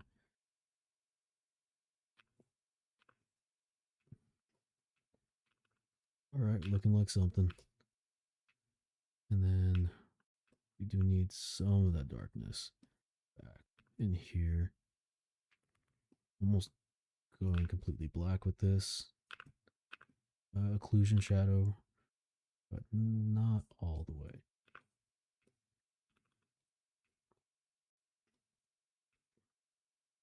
Has that very subtle highlight on it too, but we can probably, okay, and then here, the highlight here, we can go ahead and use that to grab this corner. Let's go almost like pure white for this. We can use it to grab this corner right here, whatever that is, and then highlight right here. We can grab this corner here with that highlight, and then here we can use like a darker kind of use like a darker blue maybe, but right here, and it's gonna grab that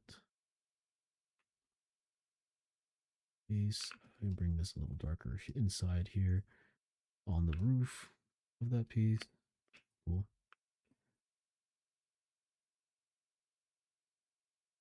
Darker. Cool.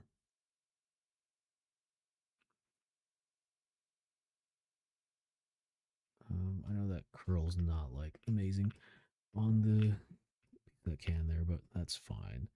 It looks like kind of what I want it to look like. Okay, now we have all this.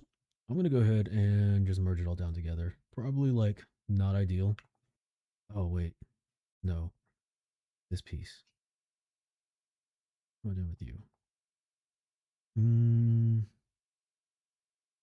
What do I want on the logo? What should I put on a logo? What makes sense here? I can also stick it on later, but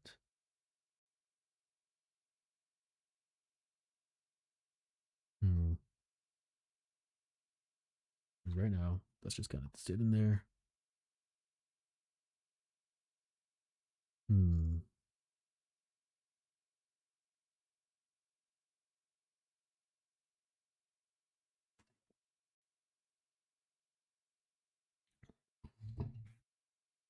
I want to merge it all down. I can take the selection. It's probably the best thing to do is take the selection. We're going to use that as a mask later. We can just go ahead and actually keep that somewhere. Use it as a mask. What is it? Logo mask? Or wrap mask. Wrap mask. You can go ahead and put that somewhere up here. So basically we can just select that later. That gives us that mask piece. Okay, cool. So we can turn that off for now. And then everything else, I'm just going to go ahead and put in a group and save in case I need it for later. Duplicate that group. Turn off that group. Take this group and just merge group. Oh, that's not right. Oh, I know. I know what the problem is with that. One. I'm down here. This background needs to go merge layers. Yeah, cool. There we go. Now it's all one piece. The background is locked in now. It is technically part of this now, so that's or to get the shadows to look right. But since we have that, um,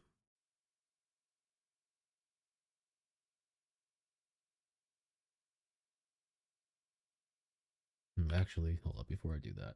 Thinking about that, leave the shadows out right now, but let's go ahead and just merge everything else. Cool. Shadows is still its own layer, but let me go ahead and clean up everything before we merge the shadows in and the background in. Because right now, if I do this, I can actually clean all this up a little easier. So I'm going to keep that, delete all that, keep that.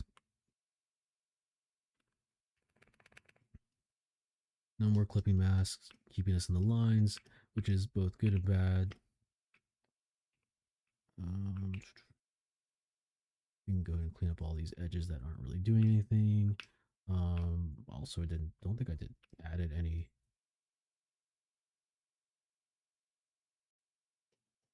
I did not think I added any highlights on this. So add some highlights on this piece now. But now since everything is merged in, it's more freedom to just like mess around with all the different pieces at once and just really merge it and mesh it in and get really detailed on the rendering and stuff like that. Also, can be really easier to be a lot messier, but I don't hate that. Kind of like it being able to make it a little messier, especially towards the in this stage. I think when it's lined, or when it's too. Ooh, actually, just take this hard eraser. Yeah, when it's too everything's too clean and in different layers, it makes it harder to actually commit to just moving on to the next step, because you start end up tweaking all the different layers and trying to make it perfect. Okay, let's take this. It's gonna go ahead and bring that back.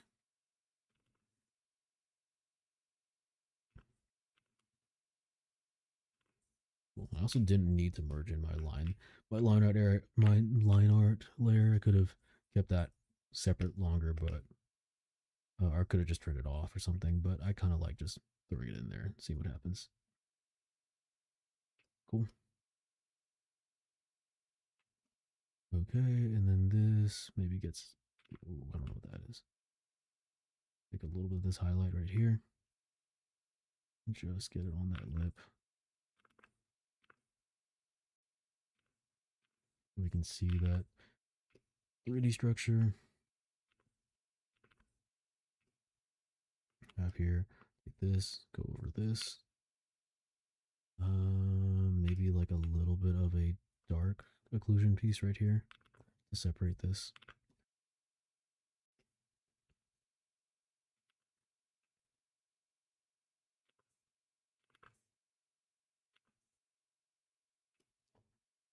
Okay, and then thinking maybe bring this up a little bit more at an angle.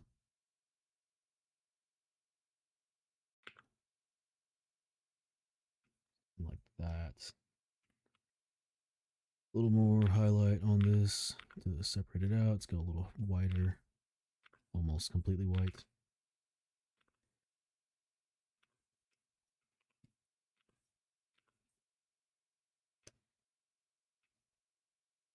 Cool. Okay, and this should almost fall away right around, maybe like right there, to terminate right there. Yeah, that's close enough to the right proportions and still being a little bit stylized. Maybe we take this dark color and get it on the very edge right here too.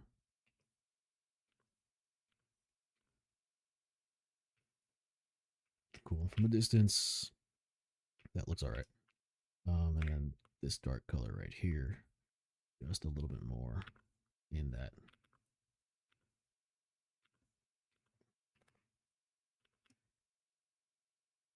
Just a little bit more on that lip right there.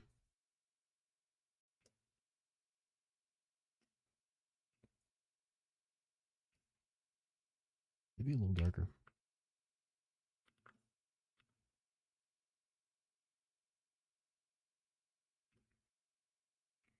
And maybe a little lighter.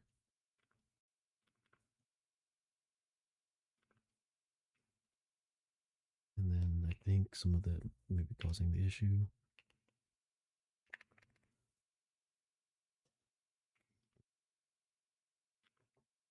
Bring it up lighter. There we go. Then darker.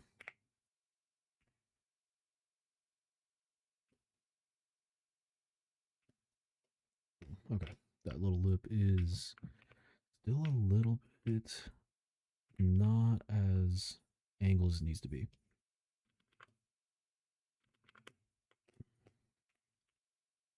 Take this, take this.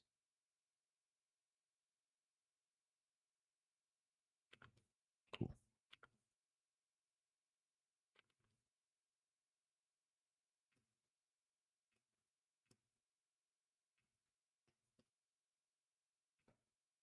that's right. I think technically maybe it's more like this. I think that the yeah, I think it's like this actually. There we go. That's better. Because technically this piece is maybe even a little bit more.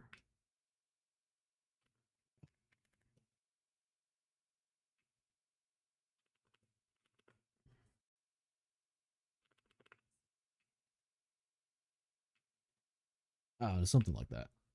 Portions on that are not, or the perspective on that's not 100%, because technically it would. Screw it. Let's do this. Might be messing it up, but we can try. We can try liquefying this.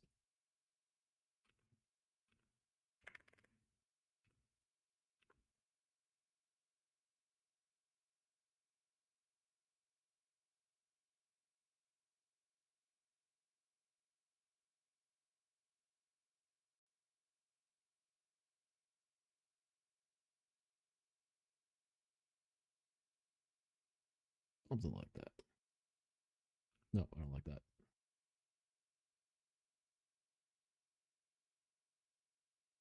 Proportions are kind of weird. Yeah, just a little abstract. It's fine.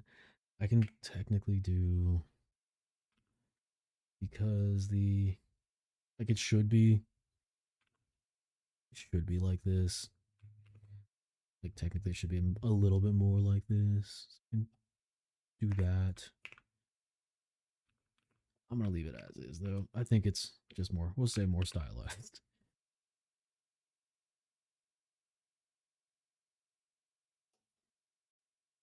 Nah, alright. That's the way it's staying. Cool. So that piece is that. And then technically, I think actually the part that might be messing it up is, I think we can fix that, but I think the part that's messing it up is actually this piece.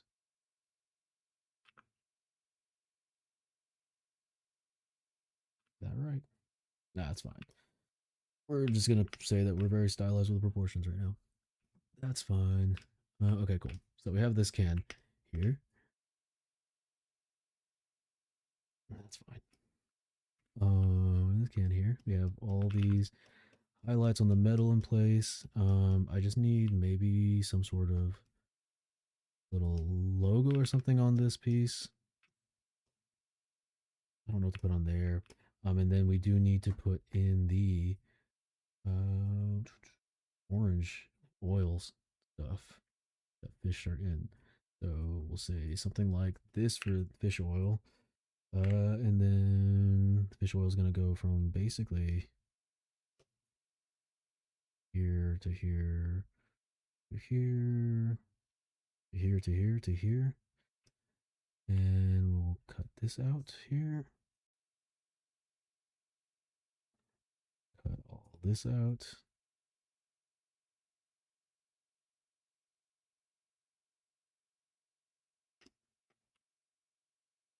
Oh, add this. Not cut. Cut that. Add about right there.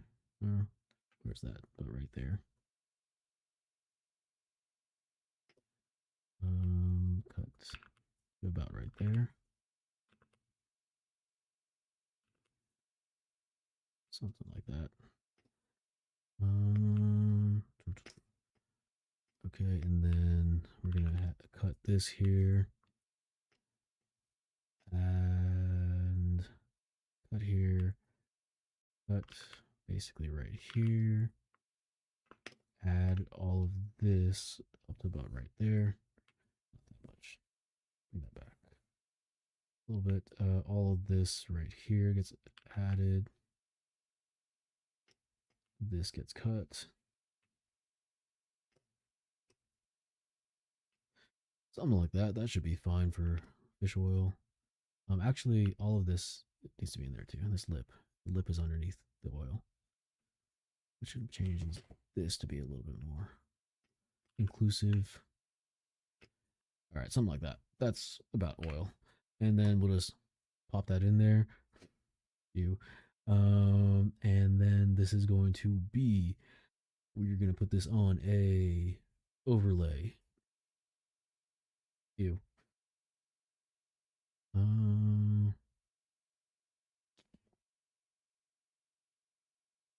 What looks like oil? That's too much. Soft light, maybe. I think overlay looks the best. It looks gross, but looks the best for that piece. So overlay, that's a bunch of fish and oil. Cool. Now we want to lower that a little bit because we don't want it to be completely overpowering. So maybe about 84% feels about right, based on math of it. And then fish are not going to be that much in the oil. They are going to be kind of sticking out of it. They might get a little bit of a tinge, but they're not.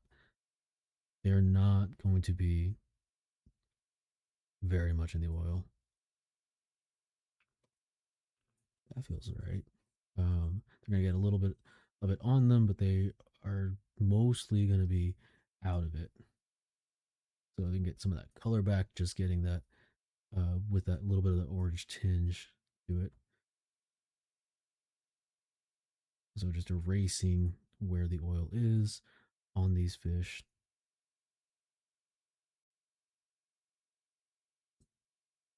So basically everywhere besides the mouth. This mouthpiece. The eye is probably going to get be a little bit less out of the oil.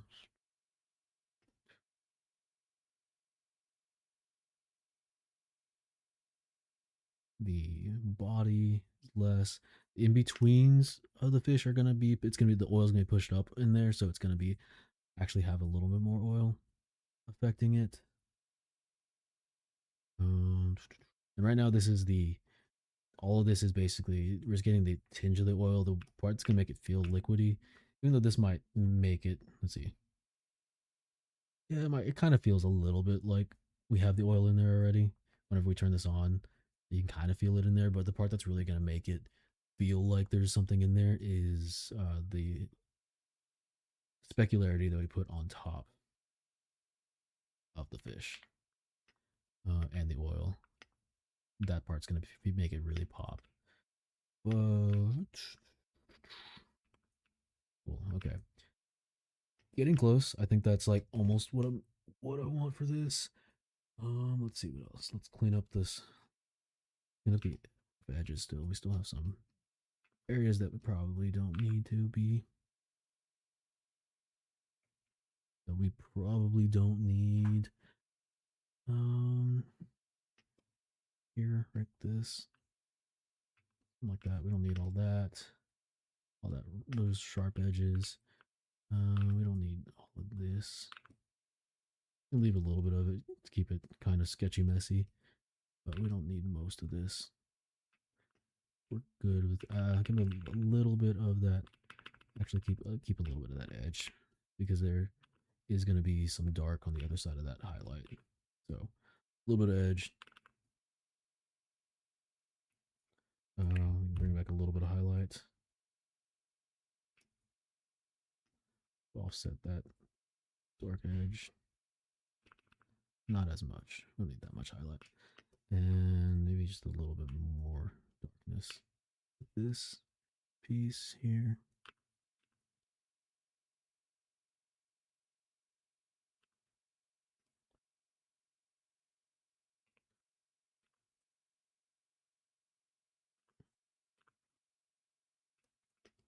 Cool.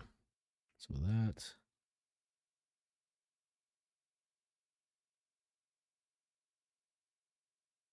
Here. And cool. Cool. And then some more.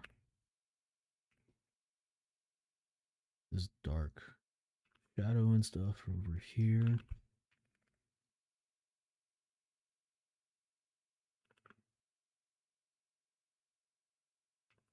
Why is that not going completely? Oh, it's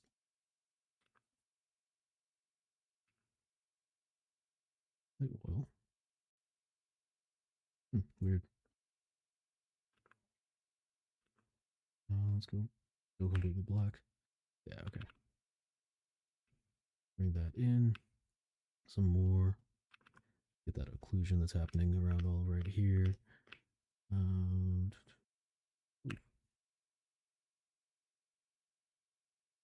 We're getting just hatching some texture in there. Bring some of that back on this side where light's not hitting too much. Cool. And bring back the occlusion on this side as well, where the lip of the tin is meeting the kind of where the label is going to be. Cool, something like that. All right, looking like tin fish. That's where the oil's going to go. Cool. Okay, what time is it? 9:46. Okay, cool. All right, let me go refill my water. You can enjoy Mert for a little bit, and then I'll be right back to finish this off.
Cool. Okay, that worked.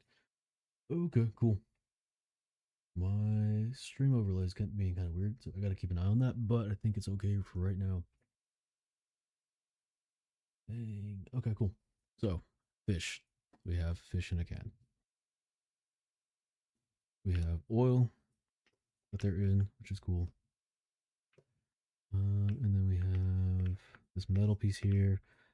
So next step is going to either be to handle these shadows that we have on a separate layer, um, which is we can do.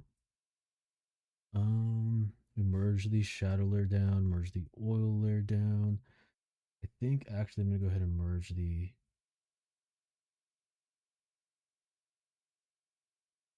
I'm gonna go ahead and merge the shadow layer down. Keep the oil on its own separate layer. Shadow layer with the background. Hmm.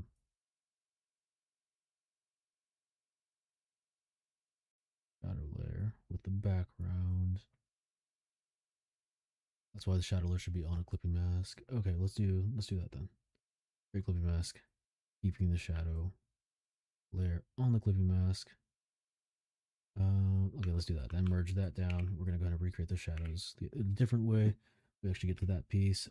This bottom piece down here is gonna be all messed up right now because we don't have the shadow there that we did before to help define things. So we're gonna take this down here. We're gonna start defining that bottom layer now. This is just going to be the side piece of that tin lip. So here and then here. Nope. Turn this here and then here. Nope. And here. Nope. All right, we're doing it by hand then.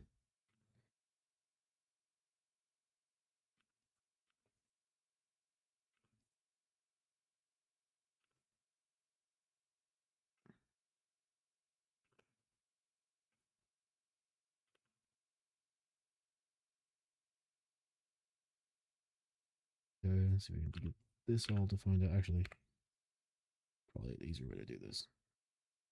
Like this. We want that to be about right there. And then boom. Not as much. We go alt. We can go. Damn, this is really off on a straight line. Whoops.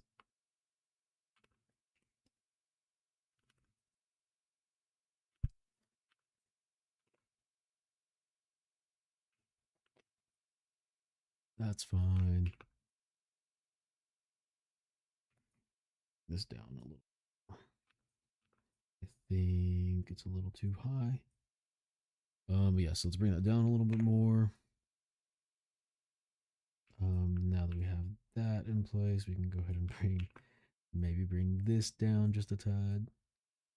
Not the time you're supposed to be making big changes like structural changes like this, but it's fine. We could roll with it. If it doesn't crash on me, please don't crash. All right. Well, hopefully it doesn't crash. We'll see. I think this has happened before and it hasn't crashed. It just takes a little while to move all the stuff at once. Oh, so we'll see. See with this. Well, we'll see if it's we'll see if it saves. All right, I have to wait for this to finish, and then we'll see if it lets me get out of this because I can't save while this is moving its thing or while this is doing its thing. I think it'll be fine. Like I'm like 60% sure it's fine, but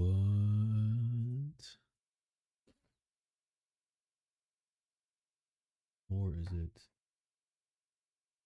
Sometimes like different dialog boxes open up. Nope, it's this. And it is frozen there. Okay, so we'll see.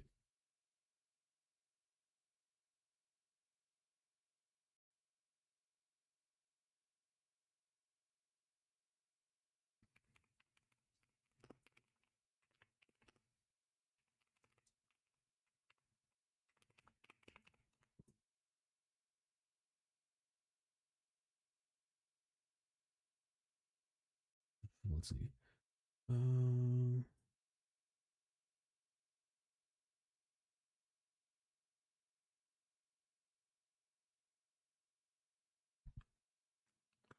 Make sure that we are not. Okay, cool. It's alive. Okay. Save. Commit changes. Okay, cool. Saved. Okay. See, crisis averted. It's fine. It's fine. We saved it. We weren't about to lose a bunch of a bunch of a bunch of time and progress on this. It would have been fine. All right, get that lip in there a little bit better. Let's bring this back to a light highlight color, and we'll use. I'm just gonna go ahead and use textured line for this. That's way too bright.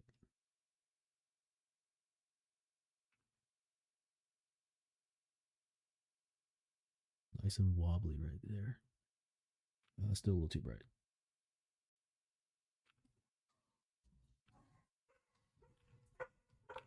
Cool. Line is nice and wobbly because I drew it really wobbly initially, and that's why I should have done some line art after I did my sketch, initial sketch, and cleaned it up. But it's fine. This will get us most of the way there, and it's going to be covered in shadow anyway. All right, cool, good enough for this piece. Get this in here.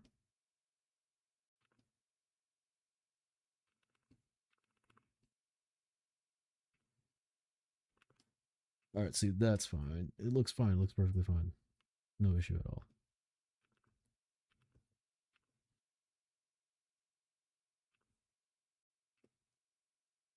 It's fine. Okay. I know, like I say it's fine as I like trying to convince myself it's fine. It's fine. Cool. Okay, so that's a can. It's good. Okay, cool. So now we have shadows merged in. That's cool. We have oil here on a separate layer. That's what I want to keep, which is cool. And then we have. So now we have everything in place. We can go ahead and actually make those shadows a little bit more control. And for that, I'm going to use not a hard shape. I can use a hard shape, but I don't want to use, yeah, like this maybe. No, too textured. We can use textured, but it needs to be at least somewhat hard. What is this? This is just a solid round brush. Active, what's this? Oh, what the hell? That's an actual perspective brush. That's cool. I can actually use that. Probably should have used that earlier. Ooh, could use this for. This is better for like highlights, I think, though, and texture. I don't know how I feel about using it for shadows. Although that kind of works in there, in this little spot right here.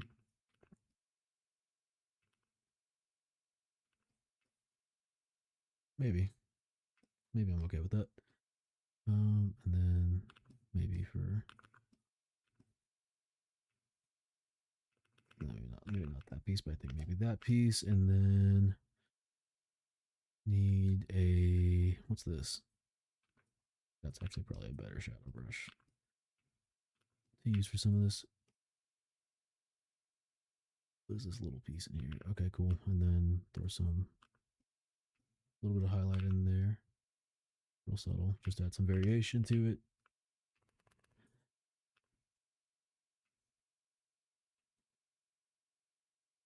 Cool. And then now we can get these highlights fixed up a little bit more without all the shadow information throwing things off. Okay, keep this there. Get rid of some of this back here. Throw some darkness back in there. Get this up here. Bring this highlight real bright right here.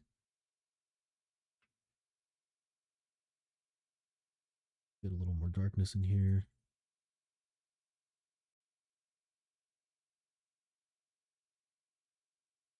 Something like that.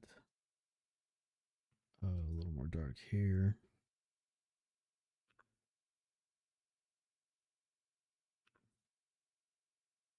Cool.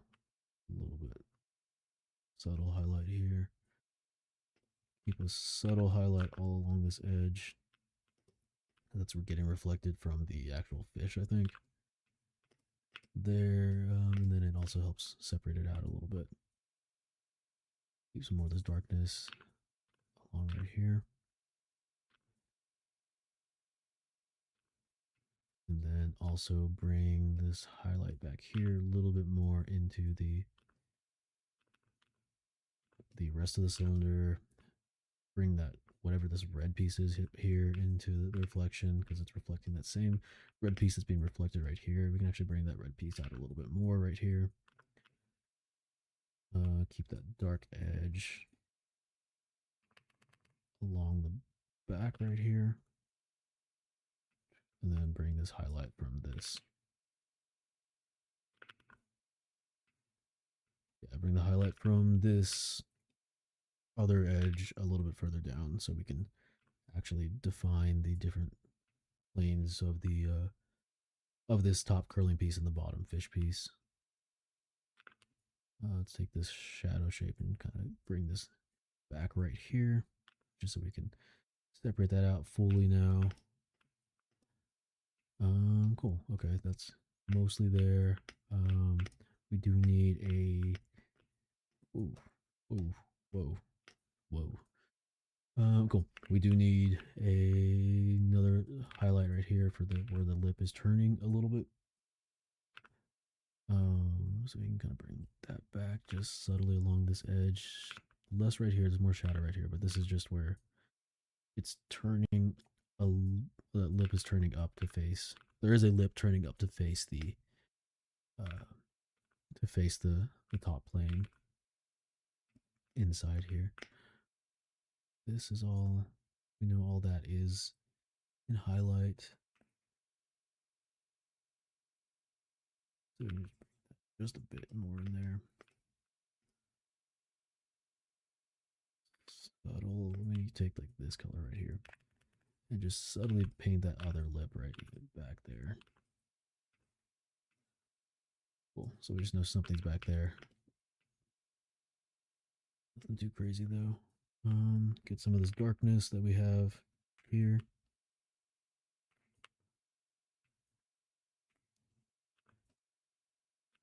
We'll do something like that. No, not entirely. Okay, let's do something like that then.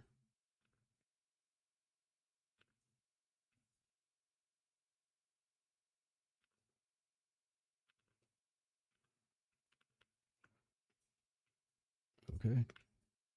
Get some of that reflection there.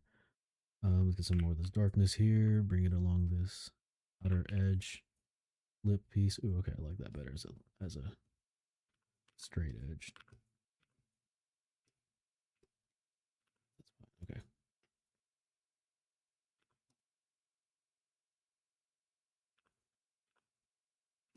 That's fine. Okay, cool.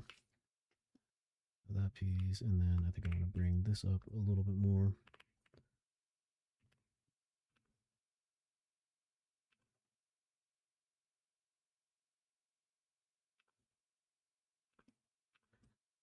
Brighten that piece right there. Brighten this piece right here. Cool.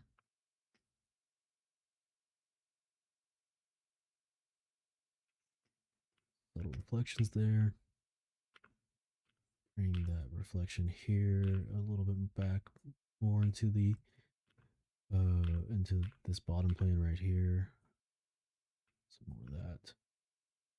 Then we'll just take some light colors and just add some like let's see, do I have a textured brush? I just add some almost like scratches and stuff on this. That's so small. I need something a little bit more. Pencil maybe. Yeah, that's fine. So take something like this and just add some scratches to that reflective surface up here. That way it's feels like it has some layers to it, not just the reflection underneath. Some specks on there. Get a little more red, a little warmer over here with some of the other reflections. Bring this here. Get that edge of the actual can right here. At this point, it just gets to be kind of like messy with it and just really start slowly rendering everything. All right, then maybe I get this ambient occlusion in here, which are the really dark shadows for the places that are just like very, very much occluded. So like this piece right here is just raised up a little bit, so we're seeing a little bit inside the can on this edge right here where the yeah, so where that meets. Cool. That's coming up, and then we can get this all these edges right here. We have just a dark shadow right now. We can just add that really deep ambient occlusion here.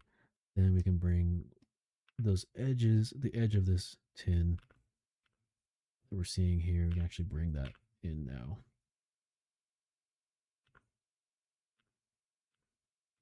Subtly, we don't need to go too crazy with it, just enough. You know, there's some actual dimensionality here. 3D effects in place. Bring this highlight up a lot too. Gonna match some of the other harsher highlights. Cool, and then we can bring some of this a little more darkness. Maybe not as intense. There we go, something like that. We can take some more orange, add some variation in these highlights that we see here. Cool.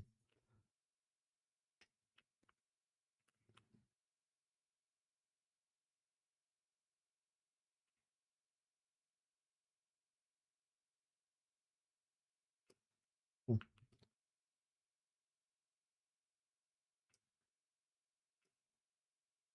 Cool. Okay. All right, so looking better, looking like a thing. Get that ambient occlusion right here for this piece that's being occluded. As it touches the bottom piece here, we can get this a little bit more occluded here.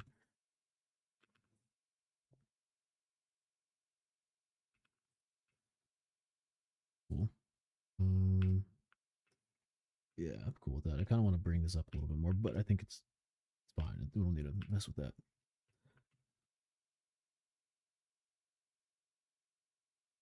Cool.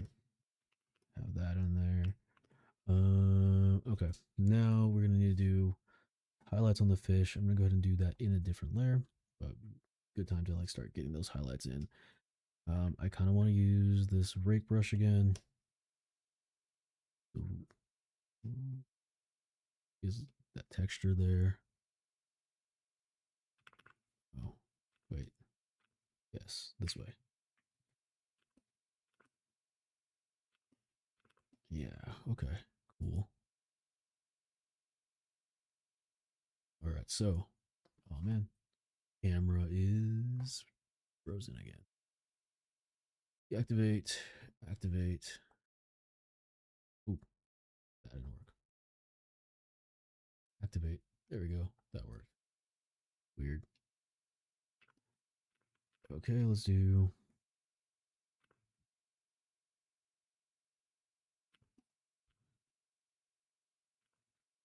this.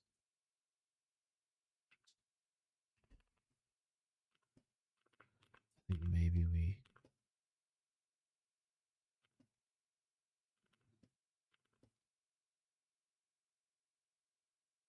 Okay, I like that.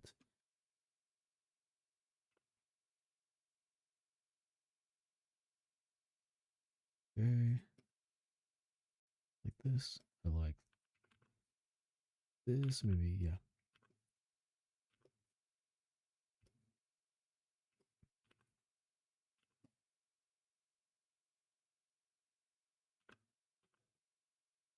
Cool. Okay. Cool. Okay, so we added those highlights there. I'm thinking maybe. Okay, let's see. Think that do overlay, hard light, soft light, vivid light, linear light, do color dodge, not multiply. It's going to be. I also want hard light. What's the difference between hard light and normal? Hmm. Cool, but I think we're gonna need some more bright colors for this. Be almost. Let's try normal. Let's just make this really bright. Yeah, I think that's better. That's a better way to do it.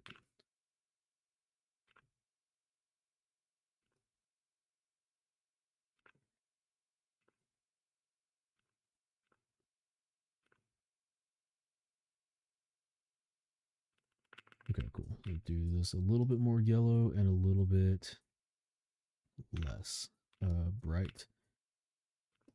So,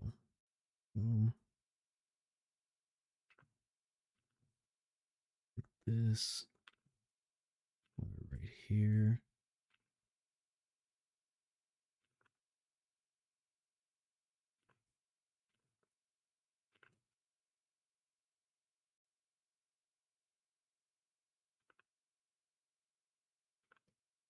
Cool. Like this.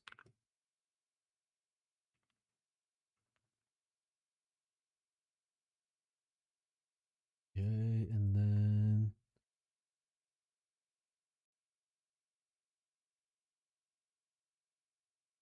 cool. So have this in here. I think I'm just gonna have to do some above this. I'm gonna have to do like another color dodge or something like that, overlay, and then just take like a brighter color, not like this, just a soft brown. And do something like brighten those colors like that on brighten that whole area.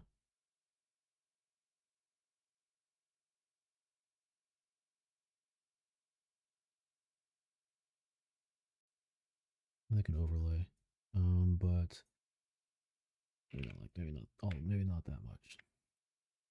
So let's try this. Make a little more orange. Let's do this. Cool. So then bring this above that, so you really get that like highlight layer. Maybe we use the texture for that, but maybe we take the pencil and we go very bright and we see if we can like really bring up some of those little.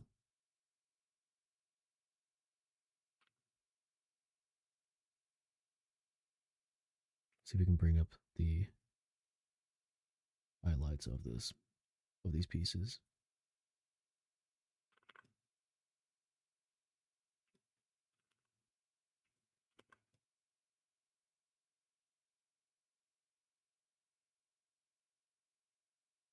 Cool. Like that.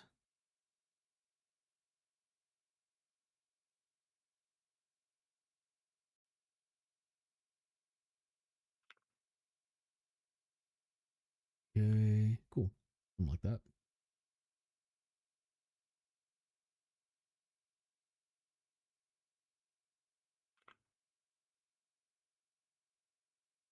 So just on some of these edges, we'll see if we can bring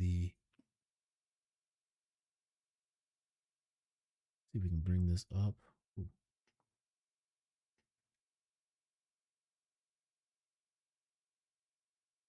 Cool.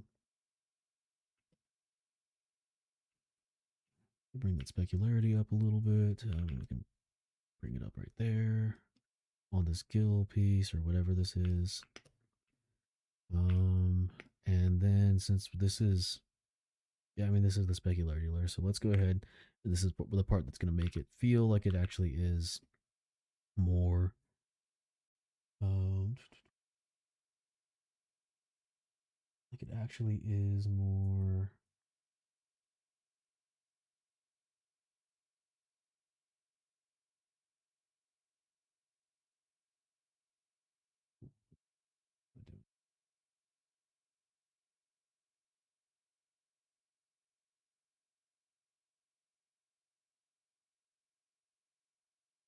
Weird. Okay, cool. Something I have to look into.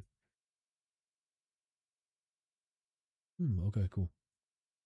This thing got disconnected. Okay, but cool. Yeah, since this is the specularity layer, so it's going to make it actually look like it's more um, oil and like liquidy by adding the specularity from the oil into this piece. So all around the fish, you're going to have a little bit of a from that surface tension that's being created there. You're going to have some more specular highlights. You'll have some highlights on the oil that's gathering up between the fish. There'll be a little more specular highlights on this area here. Um, get some specular highlights on the fish in general, on the mouth a little bit, that edge piece right there. Nice, cool. That's what we're going for.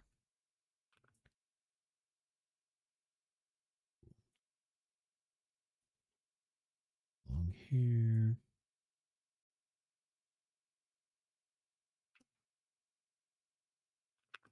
And then technically that the highlights would come up here as well. Especially as it gets that surface tension right here. Maybe as it comes on the lip a little bit. Something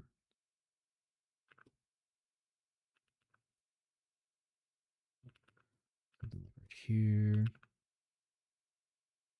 Um, Here as it comes over here. If there's anything that came around here, would fall out right there. It's gonna get some more tension around here, towards this piece in the back as well. Let me see if I can. Oof, don't want to do that. Erase all of it. Like right there. Yeah, there we go. That's the surface tension we want. And kind of almost want to darken this a little bit. I actually think I'm gonna go ahead and on a layer, we'll do the layer. Yeah, I guess the layer underneath the highlights. Yeah, we'll do it here. It's fine. We'll do it right here. Take an orange, take a saturated orange. We're gonna go ahead and just do this in a multiply. Yeah, multiply layer again, and just kind of come in between, like right in between the fish right here. It's gonna darken just a little bit as that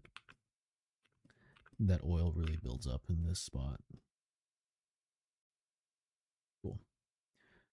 Just a little bit also on the opposite side of the surface tension that the highlight's on. Right there. On these, something like that.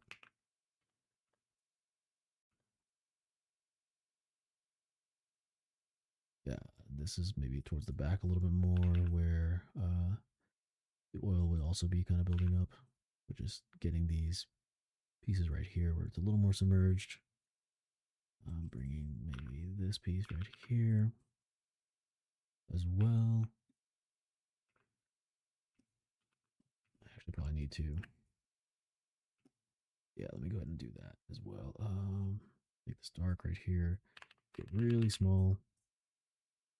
And just get some that shadow that should be here. As the occlusion of the fish and like the light's not getting in because of the can still, as it kind of goes into the rest of the can. Cool. I think that looks like looking like fish in a can. Cool. So another little specular highlight here.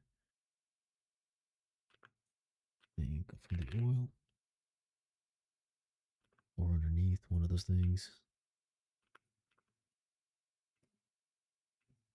Cool, some more here as it bounces around and light bounces around in there. In between here and like that. Cool. Some oily fish.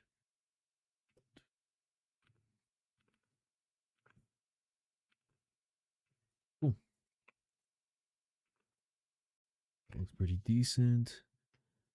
Okay, cool. Now I think it's mostly there. I mean, there's like messiness and over here and stuff like that, but I'm not too worried about that because I kind of like just the texture it has right now. It feels very textured in a way that I enjoy with this. I think the only thing is this little. I want to add like I need to add a little logo or something on here. Can't not do that, and I also need to put a. Ew, weird.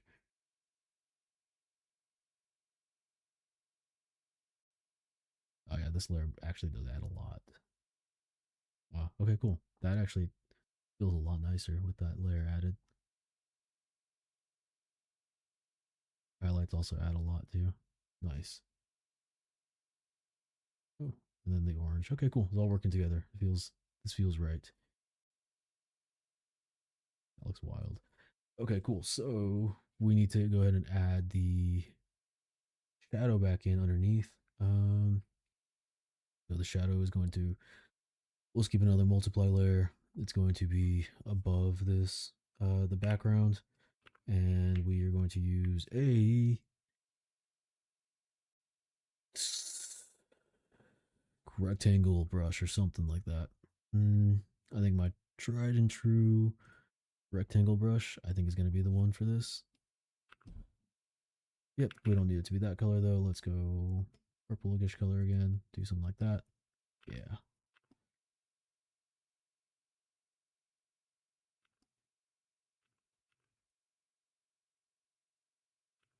Not that color. Not that color.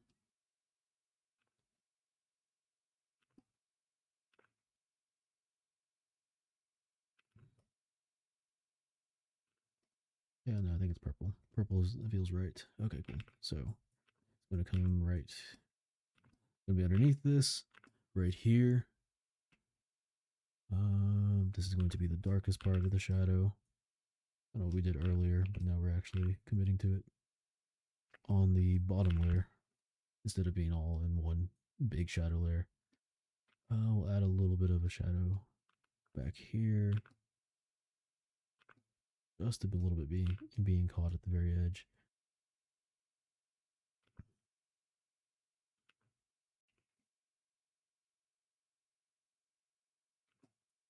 Cool.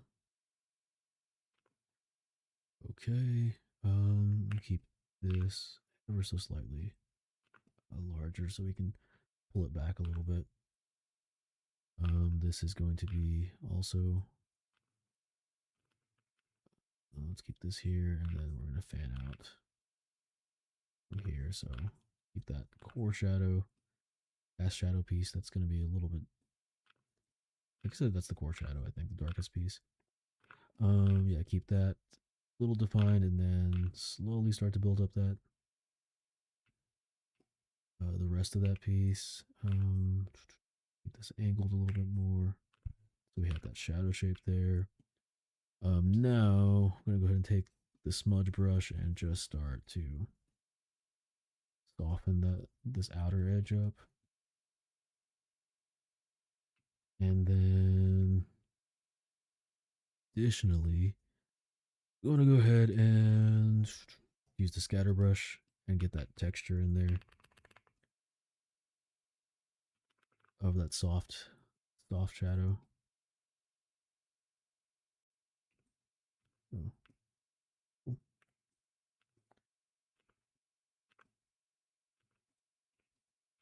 Don't want to go that harsh. Soften this up a little bit. Okay, soften this up a little bit, and then just pull that back just a little bit more. And then just add all this in here for that the soft layer.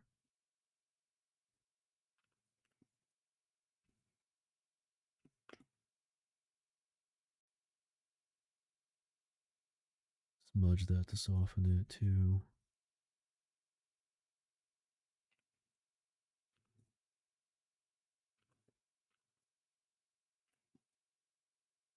Cool. So smudge that to soften it. And then just go super dark with it now. This is gonna be the harder layer, the harder shadow layer, and keep the rectangle and just really lean into it. Yeah. Let's do this.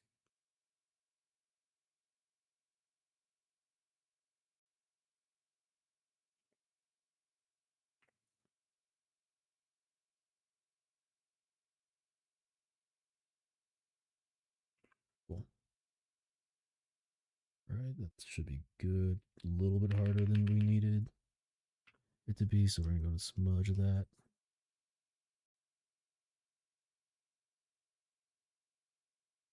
Bring it back just a bit. Erase, I guess, a little bit too.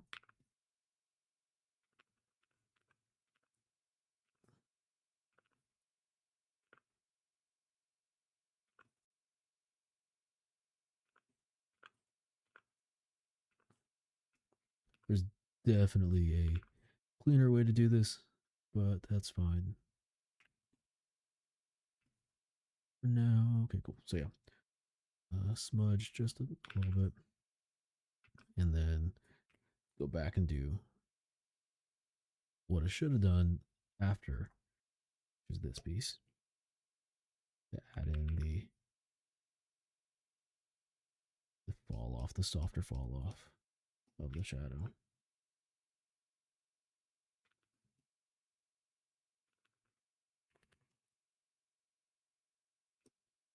Cool.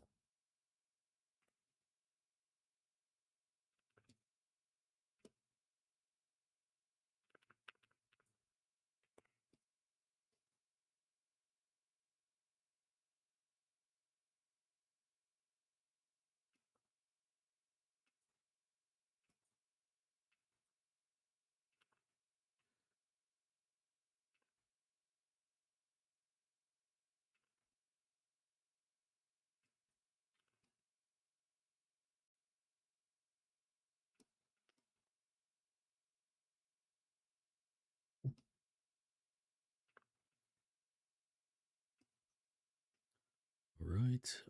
Yeah.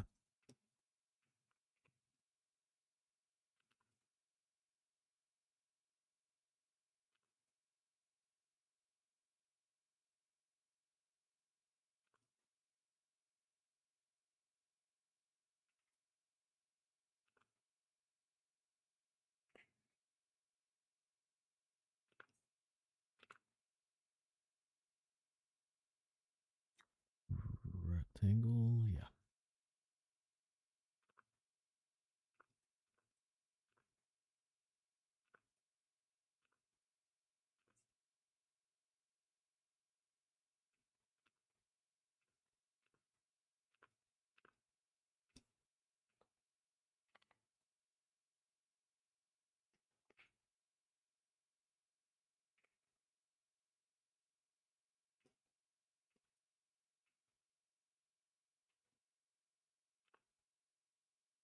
Cool.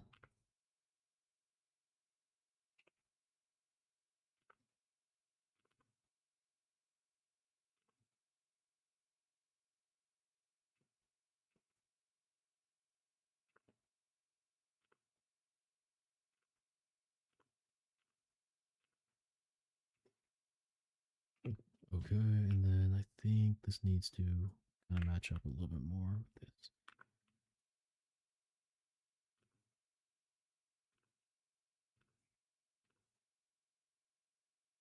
And so if I do that, then this has to go a little bit more here. And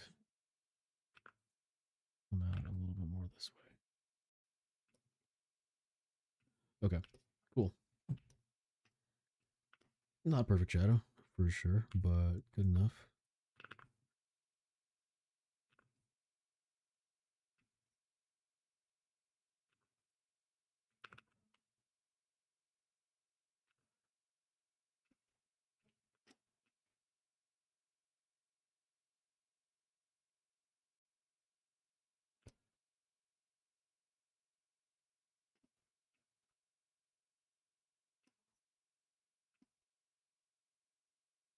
Cool. Okay, that is something for shadow piece, and then maybe just a little bit of the occlusion piece on that. And a little bit more occlusion on this side, just a little more extreme than it's in the reference, but it's okay because it looks a little better with a little more occlusion separating it.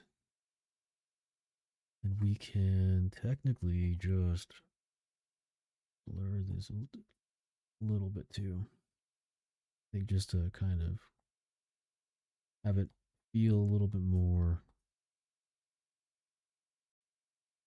not that much, but just a little bit. Yeah, blur it like maybe like that much. And then just to get it a little bit more, feel a little bit more, um, what's the word? I don't remember the word. Normalized? I don't know. That's not the right word. That's a 3D word. Just a little cohesive. There you go. That's the word. A little more cohesive. We can blur it out and then start sharpening it back up.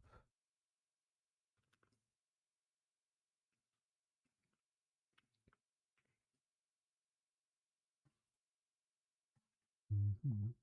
Cool. Okay.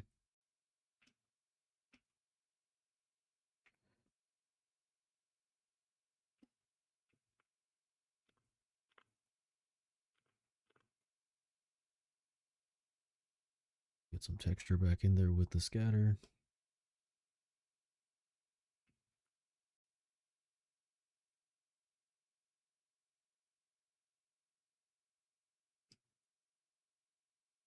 Cool. And then I think for the background too, I'm going to go ahead and just, right now it's just kind of all one color, which is cool, but I think just loosely need to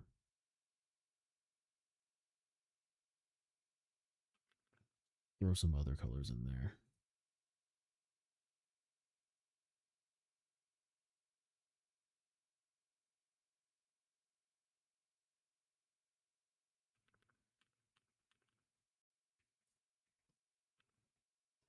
All right, boom, boom, boom, boom.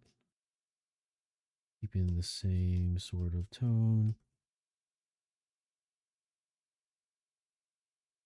or hue, I mean.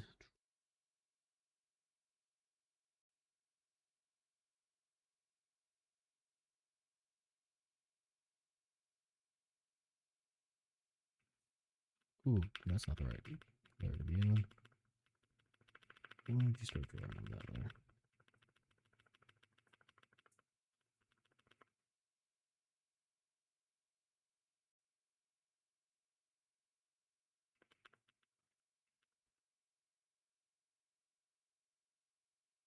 Cool. Nice. Okay, cool. Glad it's working. Keeping it roughly in the same hue. Just gonna try to give just something more, a little more interesting.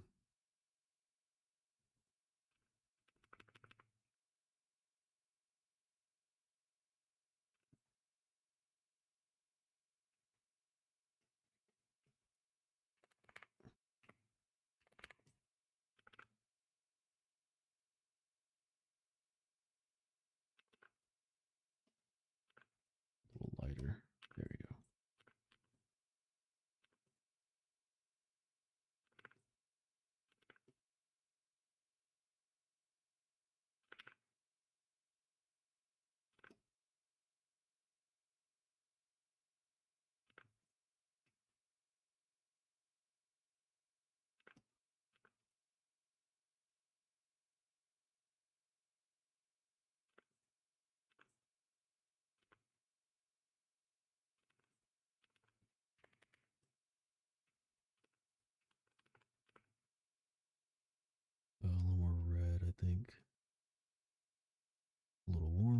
to see if it gets some better contrast in some of these.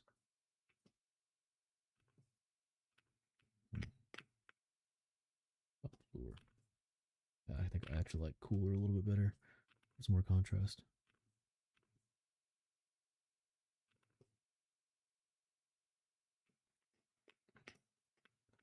And then I want to blur it all. I think it's probably okay to just leave it hard shaped, but yeah, I better leave it hard shaped. Maybe take this under layer, make another separate layer here. Go ahead and fill that one in. Use this one to turn it down just slightly to make it a little less intense.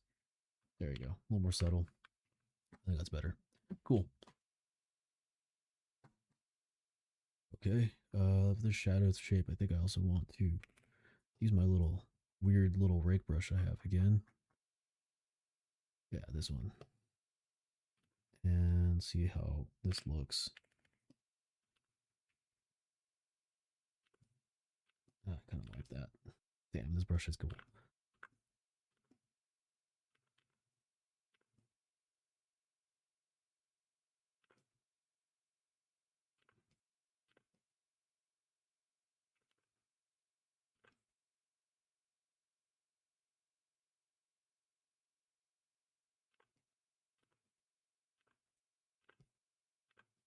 Anything we can put there. Yeah, that's honestly kind of good on that side too.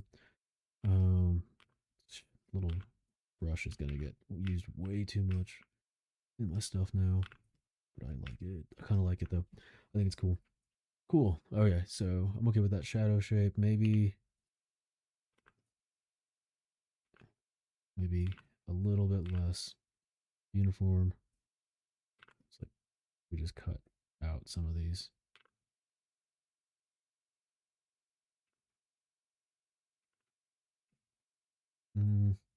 I don't know.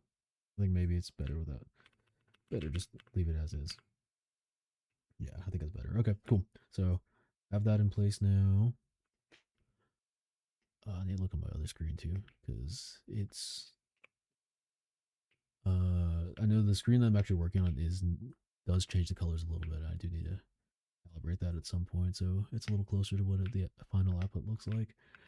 Okay though, cool. Maybe what else? I think maybe one of the other things, just to give it like a little bit more of a pop. If we use this and then take like a clean line art brush, maybe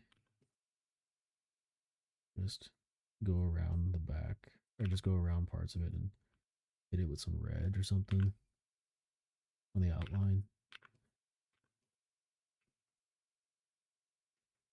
Oh man, again. That's another thing on the to-do list. Cool. Okay. Super easy to fix, but I'm not really sure what's causing that. Cool. But yeah, so I think just take this red and just hit.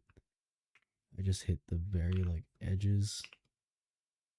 Might be kind of cool to help it pop out a little bit. Cool.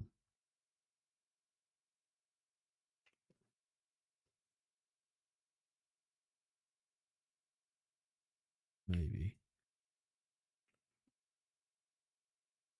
It look like.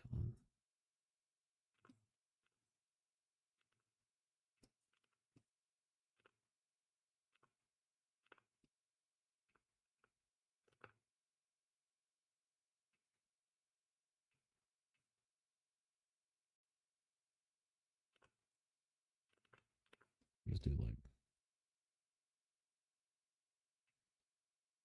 Hmm. Maybe just like actually outline it. What if I took the pencil and just outlined. Yeah, yeah, I'm using the drawing tablet. It's like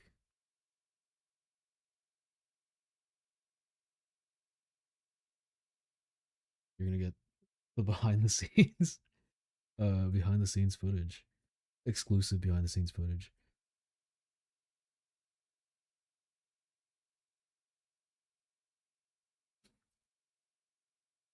Cocoa Peach. Yeah, but it's like yeah, it's a drawing tablet. One that I got off like a weird discount website. I think it was like a school tablet that somebody had and then like repackaged and sold. Uh, and so I got a pretty good discount on it. Yeah, Patreon only. It's actually it's OnlyFans. That's instead of doing Patreon, I decided just going all exclusive contents on OnlyFans, and none of it is is sexual in any way. It's just I'm just gonna use it instead of Patreon. I think that's the goal going forward. It's kind of revolutionary if you think about it. Yep, very brand friendly. Yeah, that's the way everybody's going now. Actually, I'm pretty sure it's not even. Pretty sure OnlyFans isn't even as popular as it used to be. But no, it's the future of branding content. I'm just hopping on the train before it fully takes off. You know, got to be ahead of the curve. Okay, cool. I kind of like the red. I think it helps pop a little bit. Um, yeah, see, it is really nice. I also have the other another drawing tablet that's not the screen one. Um, and I still use that one for sculpting because the screen is kind of small on this one. It's not like the best screen for it. Or for yeah for the this type of like like digital stuff. But it's was way cheaper than the other like the full screen like the full Cintiq one is about. Oh, his eyes look pretty good though. Kind of want to just like the full Cintiq Wacom tablet or whatever is like $2,000 or something like that. So I kind of I want to buy that, but that's a lot of money. Yeah. So yeah, so this little one was not that much, but it is harder to draw, like especially when it comes to like 3D stuff and things like that. Uh, it, it's still easier to use my old one. Is it weird? Does that work just to put a little X on the fish's eye? Like one in particular? Well, I did a little green eye.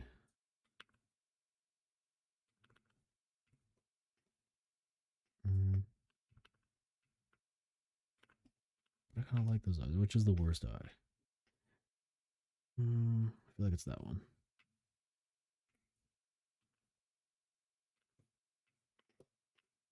I kind of like that. I can dig that.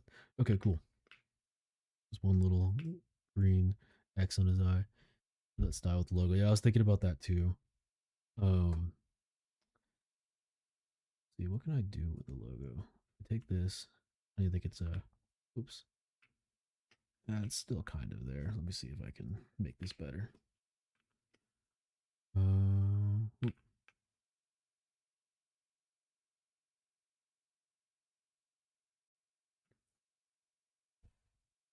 Basically just logo, and then that's gonna be it for this piece.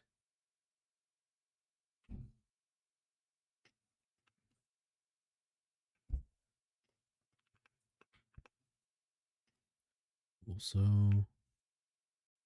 like this.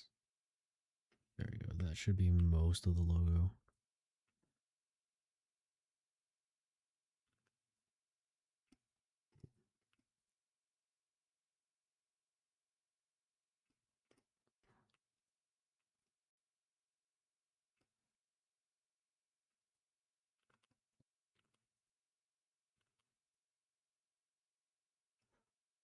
That should be most of it. And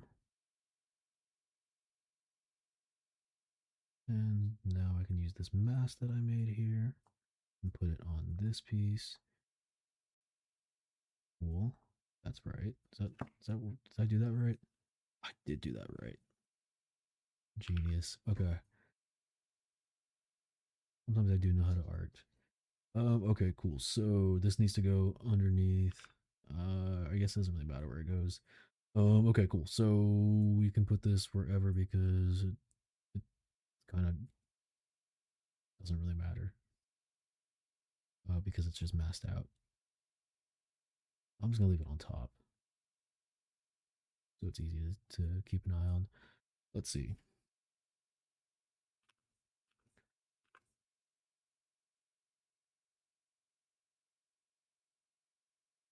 And then what works for that? Let's see if I go overlay, it will go in there. I think color dodge, is that the one? There, I know there's a color saturation, luminosity, hue, luminosity. There's like a blending mode that works for this. I think overlay kind of works. It's dark. If I keep on this, build it up. It should build up with the, yeah.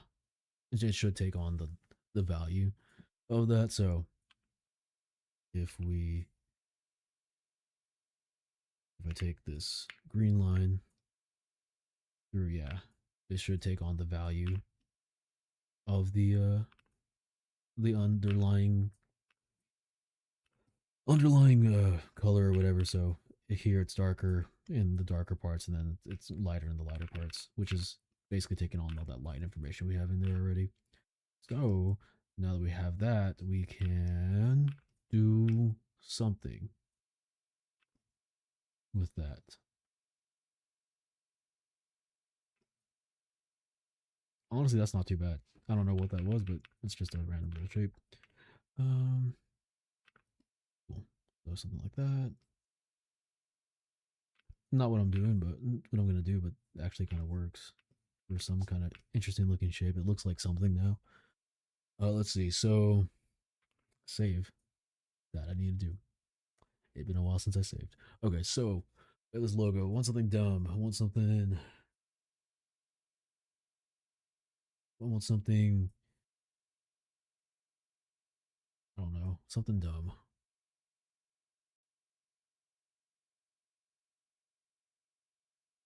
I like that, so I'm gonna go ahead and save that or duplicate that. No. Okay, let's do.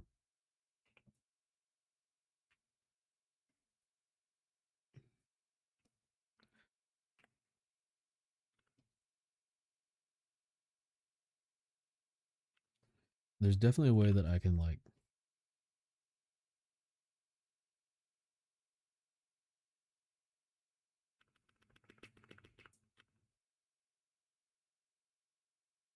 actually wrap text around this.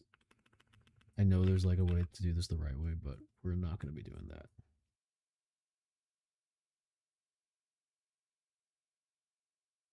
Mm, ish. Okay, I kind of do like this green on here though. I didn't think I was gonna go with green, but I kind of do like it. Let's see, orange. Orange is kind of cool. Gets too washed out in the bright colors. Red. I think red's cool, but it's kind of what we already have on the other accent color. The quotes around fish. I think I definitely think we can incorporate something with the quotes or with the little fish piece. Purple. I think that's just boobs. I don't know what I was doing there. We can make it eyes though. What if we do a little face like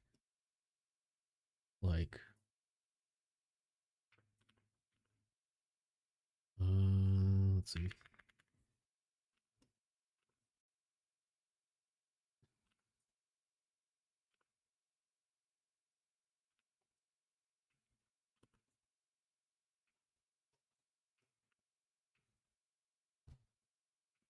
Hmm.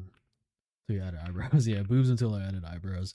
Um like we can turn it into eyes. Let's see. This is kind of a cool color too. This is kind of the more the green colors again. I think the green looks good against the yellow. Kind of like how that looks.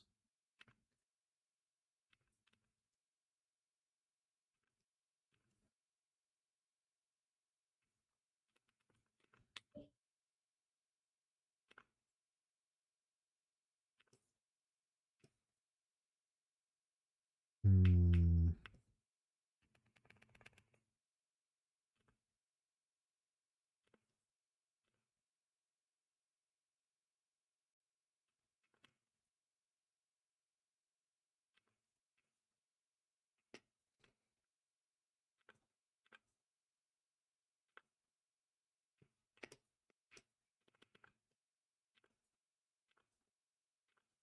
How's this curving? This is curving like that, right?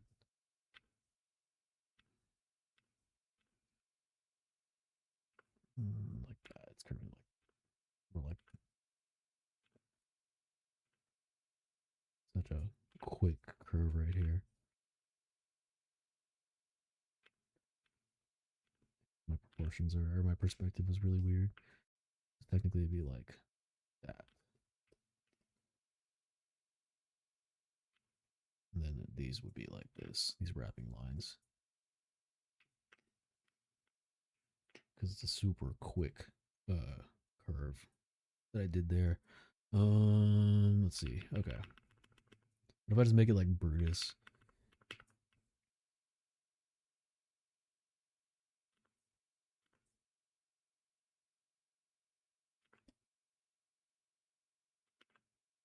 I don't know how to draw a cat. I don't know what that is.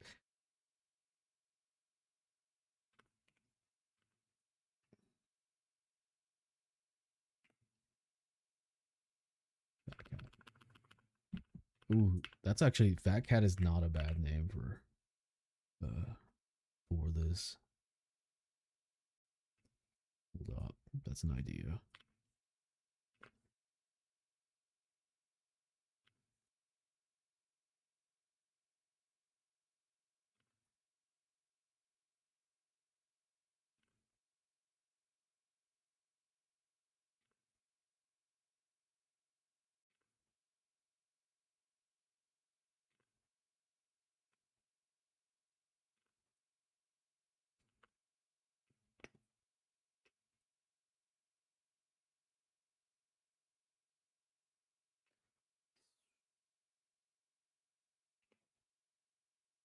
Mm, cool. Let's try. Oops.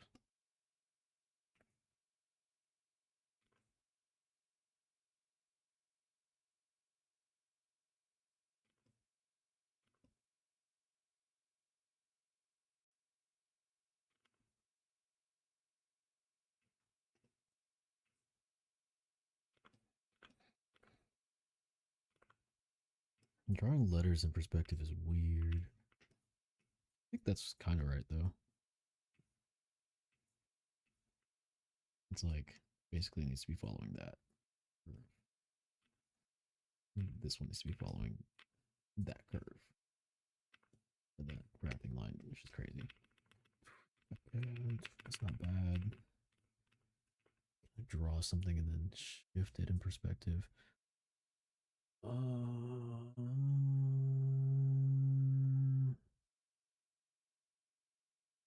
What if a little, yeah, what if I do like a really crappy drawing of a cat? All right, let's try this. Hold up, hold up. I got an idea.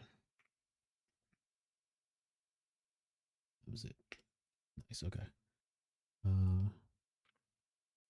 What that looks like? Oh, weird. I didn't realize that was actually the color.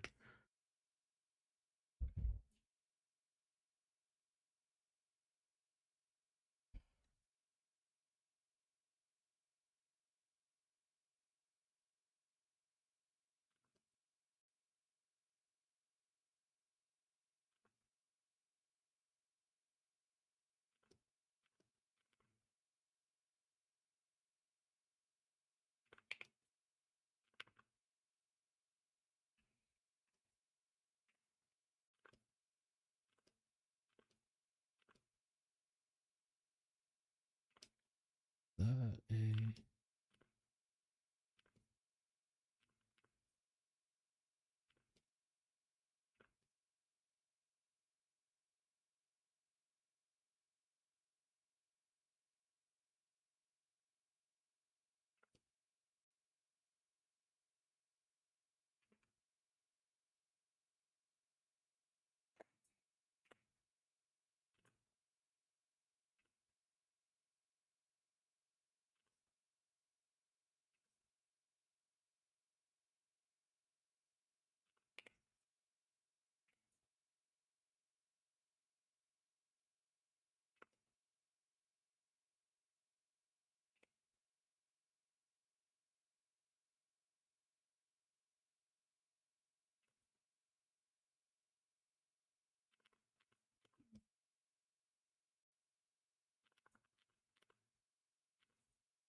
duplicate this layer, this logo.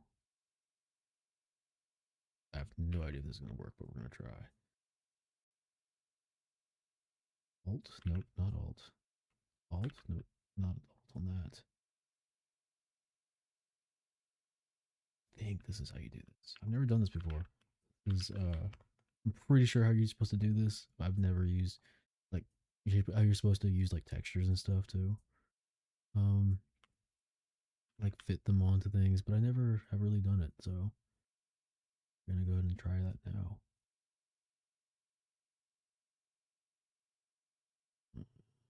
Right there, right? Yeah. Let me bring it down here. Match this perspective line, vanishing point or whatever. Um, wish that. I think that's about right. And then we can go ahead and bring it down a little bit, make it fit.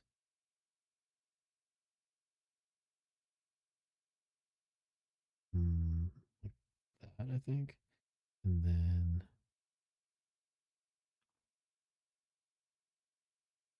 to make it parallel to those lines that we have, even though I know those lines aren't very parallel.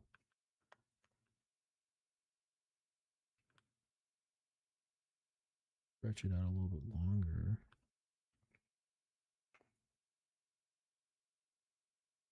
Kind of something. And then we need it to be brighter though, so we probably need to put a little hue saturation adjustment thing, and then create clipping mask. Cool. Create clipping mask, and then bring up the lightness. No, not that. Saturation. That's just color. Can we do this without it? Fully taking on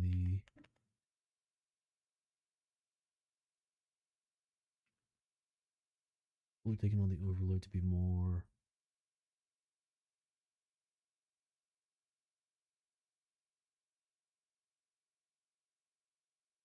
Okay, that's brushes. This is hue saturation. There's all my layers. This is color, layers. There we go. Okay. Nope, let's try not do that. Okay. Back.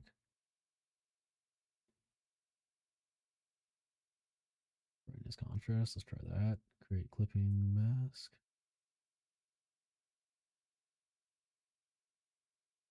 No, because we're an overlay layer. It's going to basically just override anything. Okay. So we have this kind of cool. Oh, you know what? Let's duplicate this. This might work. So if we duplicate, it might make it. Yeah, that's what I was trying to do. Nice. Okay, so duplicating just kind of like reinforces the what do you call it? Reinforces the duplicating reinforces the brush strokes underneath. So doubling it up will make it more apparent in the overlay. So maybe this little cat symbol. I don't know if I fully love it, but kind of cool. That's something. An idea.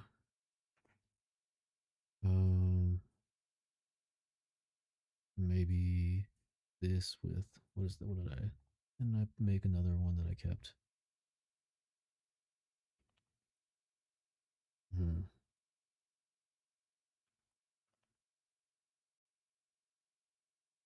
Okay, let's see. Let's see. Kind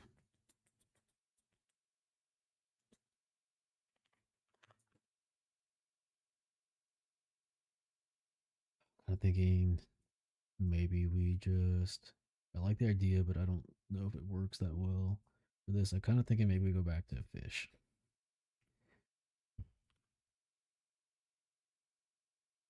I know I can make text for this, but we're not doing that. We're doing it the hard way. Actually, I should probably do like a, what do they have, like a little border? Um, oh, dumb. That's what I have references. I literally have a bunch of references of like canned fish labels. Not that we want to use that exactly, but I want to at least copy this style a little bit. So maybe let's do like a, what color do I like this green still? Yeah, I do. Okay, so maybe like, oh, not that, not that.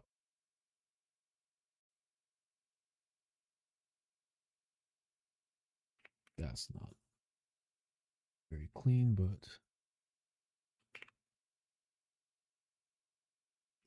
something like that. Get rid of that. Clean that up right there.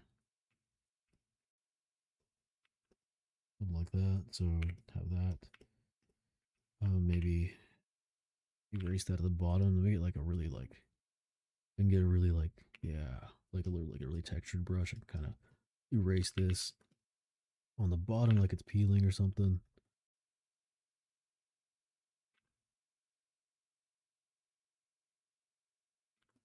I like the little texture that it kind of picked up and on the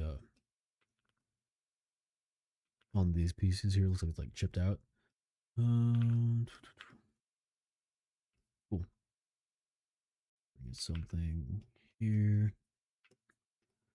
All right, cool. That's something. Okay, cool. That's a little border or something, and then from there we can do maybe. Let me take this little guy. Maybe still can use this logo. Maybe he's not.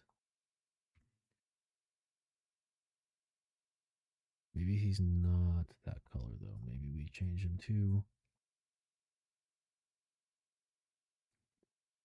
something like.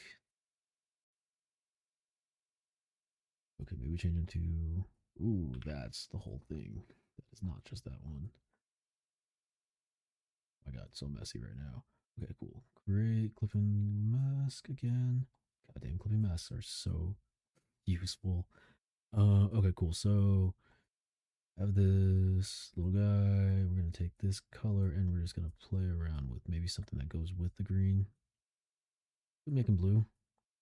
That doesn't feel terrible. What about like a red?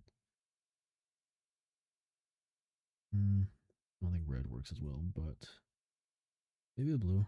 Maybe a blue for that piece. Um, let's see.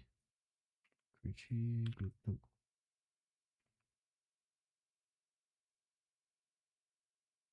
Can I do a clipping mask on, clipping mask on here, and then just duplicate this dude twice?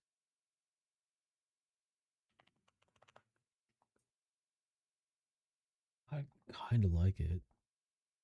Duplicate again. Really simple logo, but duplicate, duplicate, duplicate, duplicate layer again. Okay, about as good as we're gonna get. For that guy, still could go bright blue. Mm, there's yellow, orange, green. We're already kind of going green, so maybe bright blue. That feels like it can be seen. Red can't really be seen that well. Green, yellow. Yellow might be kind of cool.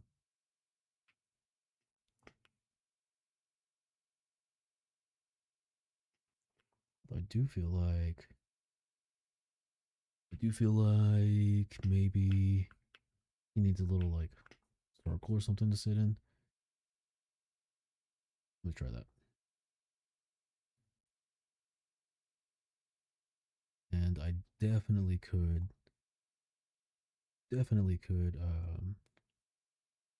keep you. So I'm gonna go ahead and take you. Copy layer mask. How do I do that? Boom. Boom. There we go. No.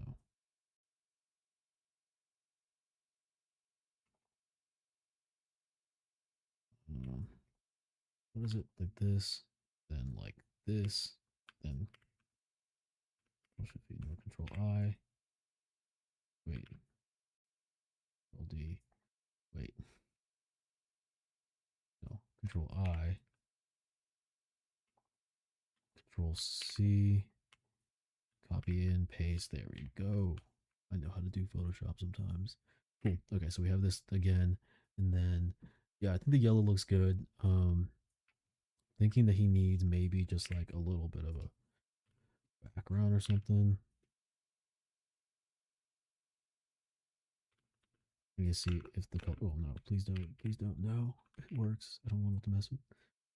Um, let's see if there's a background or something that makes sense. I feel like it's like feels like from some game that I don't know which one though, but it feels like it's starting to look like it's from a game or something that I've played before.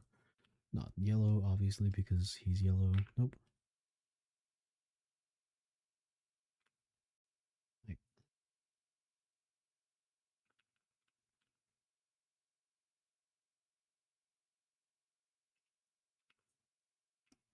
maybe it's like not too bright.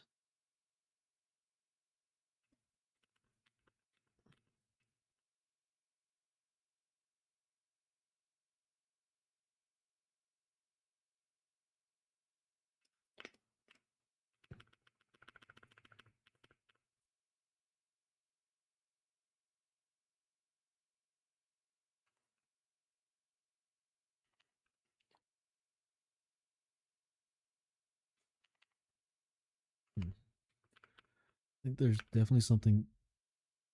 There's definitely something that can be done here. I just don't know what.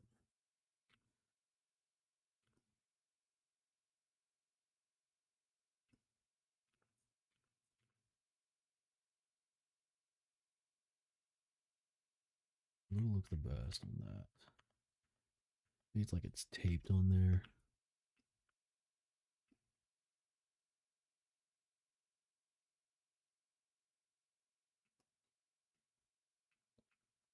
Taped, actually. Hold on.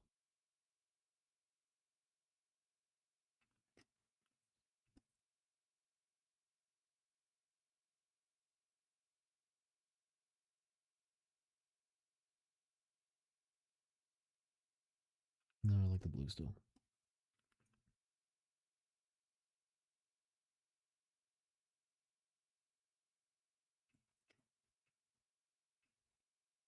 Okay. Bear with me on this. No, it can't be. It needs to be in. So it needs to be like, please. It needs to be actually in the right color if we're gonna use it. So the right value. So maybe like something like that. We're gonna say this maybe, and then I don't know what's there.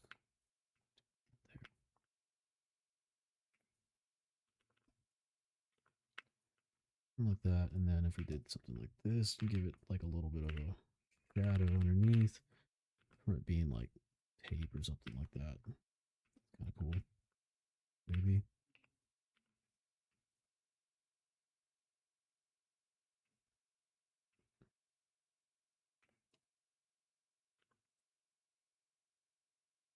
Oops, that's that.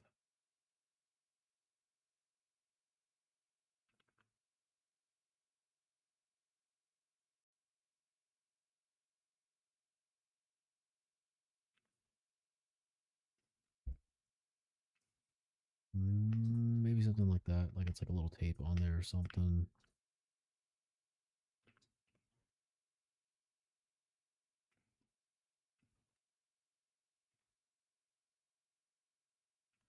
Hmm. I like this idea. I feel like this idea can be like expanded on to maybe be better.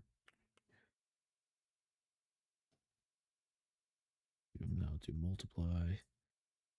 Okay, multiply, dark.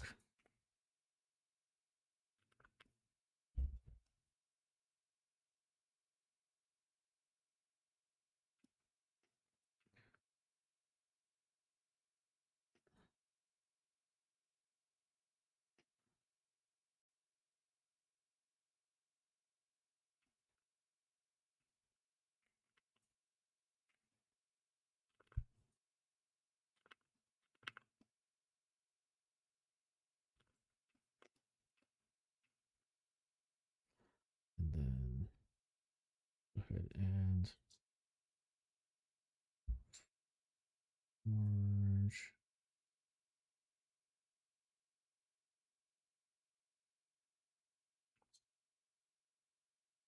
Take this and then go white on this part. I think that's what's causing some of that to not be come through. And then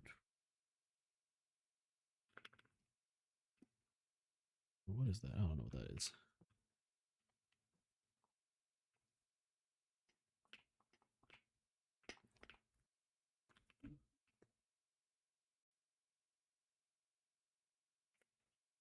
Oh, well, that's actually, this is on. But yeah, that works better. Now let's go back, turn multiply back on. Apply.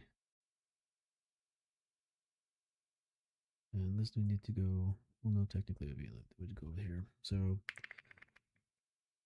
let's do,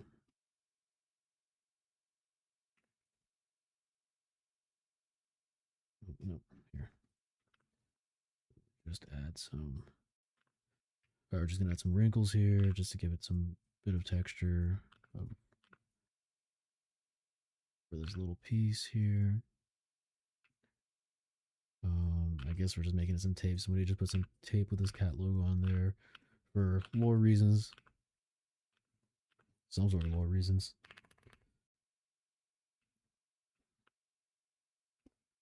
Cool. All right. And then let's go ahead and take this little guy. We don't maybe need 3. Yeah, I think maybe just 2 is good for him. Let's add a little bit of shadow to him. I'm going to go ahead and do multiply, take his color. Oh, we can actually take the blue color still.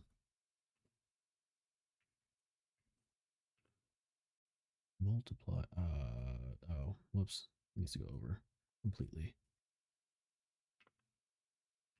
So, just in the areas where it's getting a little bit more hit by the shadow. We have some dimensionality to him.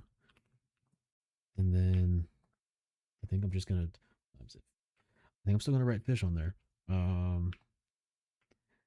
Just somewhere like somebody just took a little Sharpie or something. Let's see. Last little piece right here. Let's take that, take black or something. Do overlay for this. Overlay. And then let's get like a good, maybe this one. No, too soft. We need something a little harder.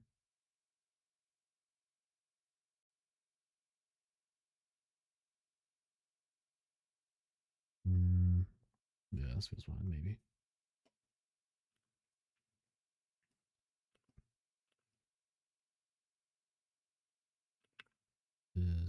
Why is this this is overlay, right?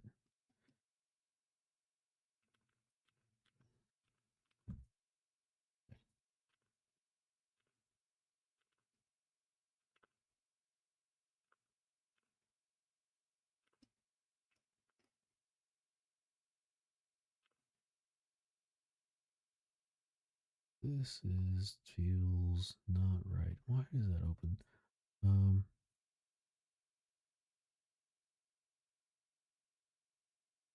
Offlight heart overlay, vivid light, color, green light, color dodge, linear dodge, multiply.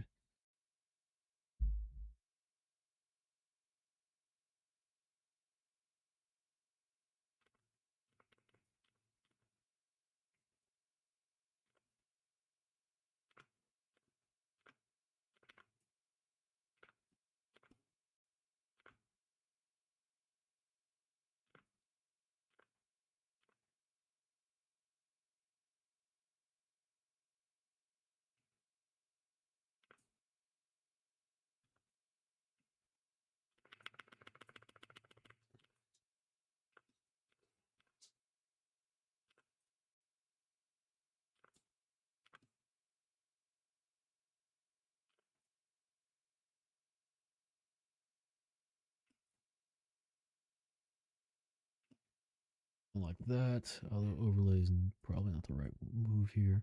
Let's go ahead and duplicate that.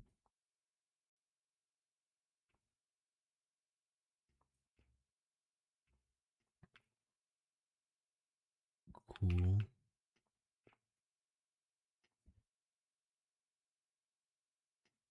This needs to be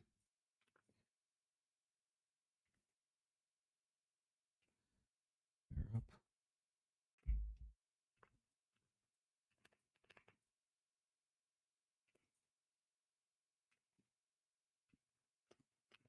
Ish. We can do normal maybe for that a little bit.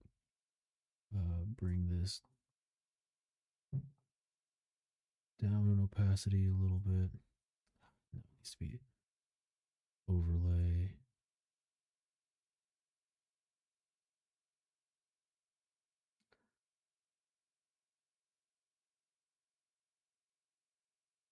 Then I guess we'll duplicate again. Duplicate layer. Fish. And then we'll go ahead and combine these two so we have a. Okay, maybe that's fine. Overlay this. And then we can maybe come above this with a darker layer. Something like a dark blue with limited opacity on that.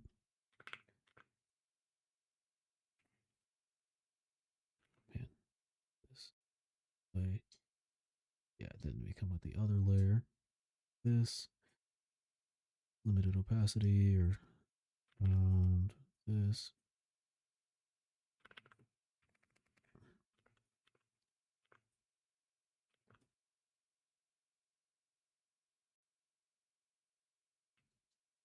Actually, this needs to come underneath that, and then. Oh no, because it really. Yeah, it does. No, it doesn't.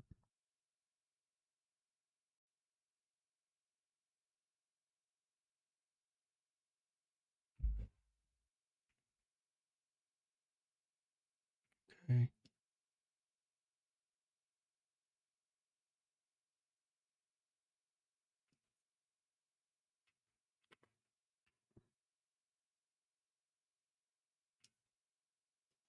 Okay. It's shown there.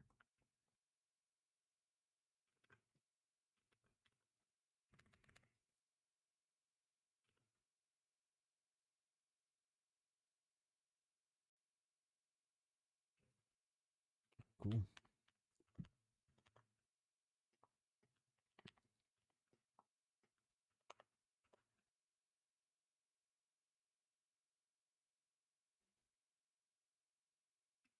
Okay, fish, and then overlay layer. Let's go ahead and bring that into a blur so it's not completely textured like it is right now. Oh, cool. Yeah, just a little bit like that. Wait, which one was that? Damn it, that was the wrong one. Okay, it's fine. Overlay, we're going to do the same thing. Blur, Gaussian blur. Just to give that not so crisp of an edge. It's like it's ink bleeding, kind of.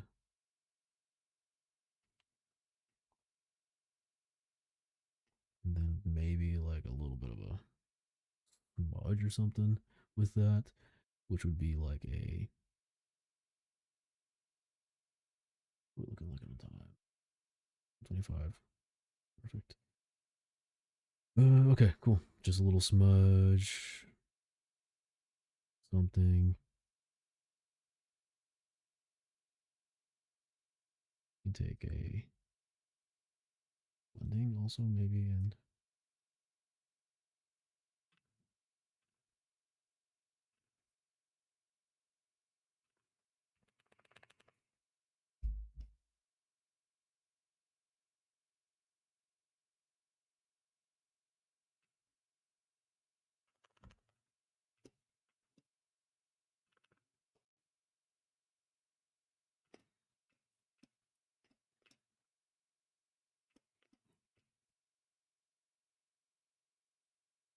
cool. Okay.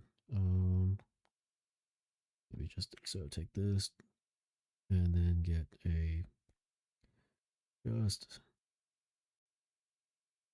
something like this.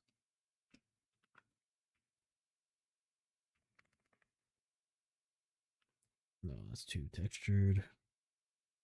Brush, round bristle brush, oil texture. Let's do something from Ramon. Double brush, maybe like this. Yeah, something like that. Yeah, that's good.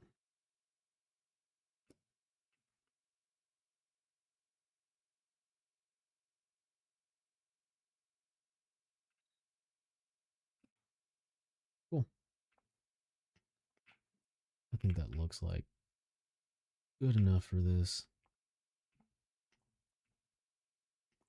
I think last little finishing touches, we can just do some of that. We got a little carried away with the logo, but I think it's cool. Let's take some of those highlights. We'll put the highlight layer. There we go. I think I'm just gonna go ahead and take some more of those cater things. Bring it real bright.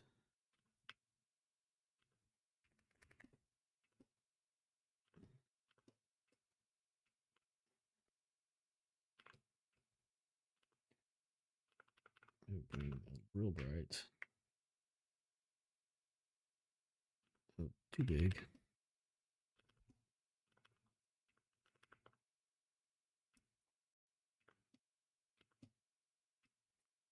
Cool.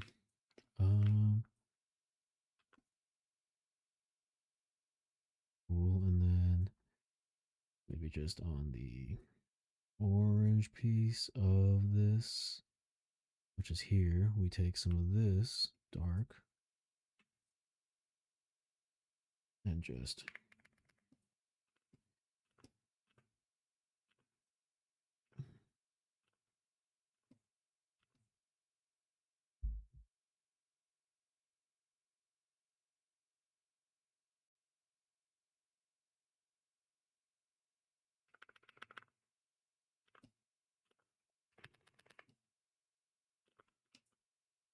oh, oh, nope, nope, nope, nope. Keep that. Nope. Nope. There we go.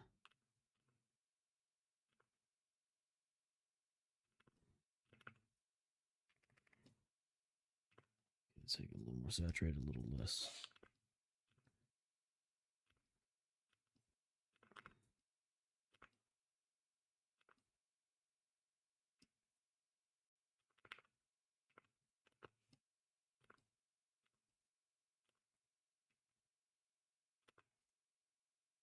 Cool.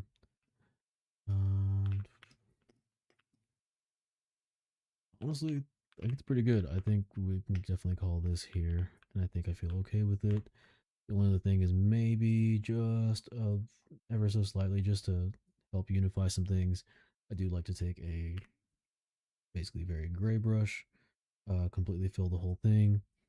Going to go to noise, add noise like this, and like this, and then multiply screen. What do I do?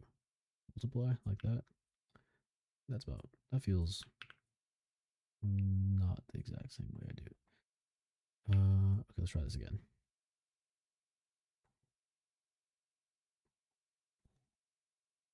We'll fill noise, add noise, amount, something like that.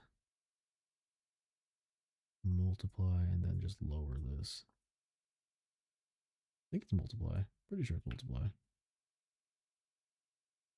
Just to get a little bit more of that back in there, but I think I want a bigger grain. So let's try this again. Boom. Filter. Noise. Let's do monochromatic. Oh, let's try that. I kind of like this. I'm pretty sure there's a way to get bigger noise, but I probably just don't have that setting. Filter. noise, dust and scratches. Is that the thing? Radius pixels. I can't see anything on that. Okay, we'll do noise. We'll just do regular noise. Keep it simple. I know how to do this a little bit. I do probably just need to get some. I need to get some probably a. Oh, Gaussian looks a little bit better too. Um, some like good like noise textures to use on these things. Green, multiply, darken, multiply. I think it's multiply. Cool. Yeah, this adds a bunch of that little noise in there. And we turn this down a lot.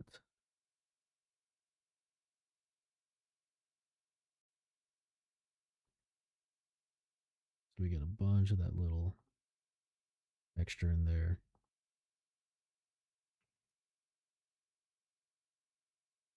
But since it is still too, I think it's that kind of brings it down too much, then we can go and put a over everything. Let's just do brightness contrast, bring the brightness up a little bit and the contrast.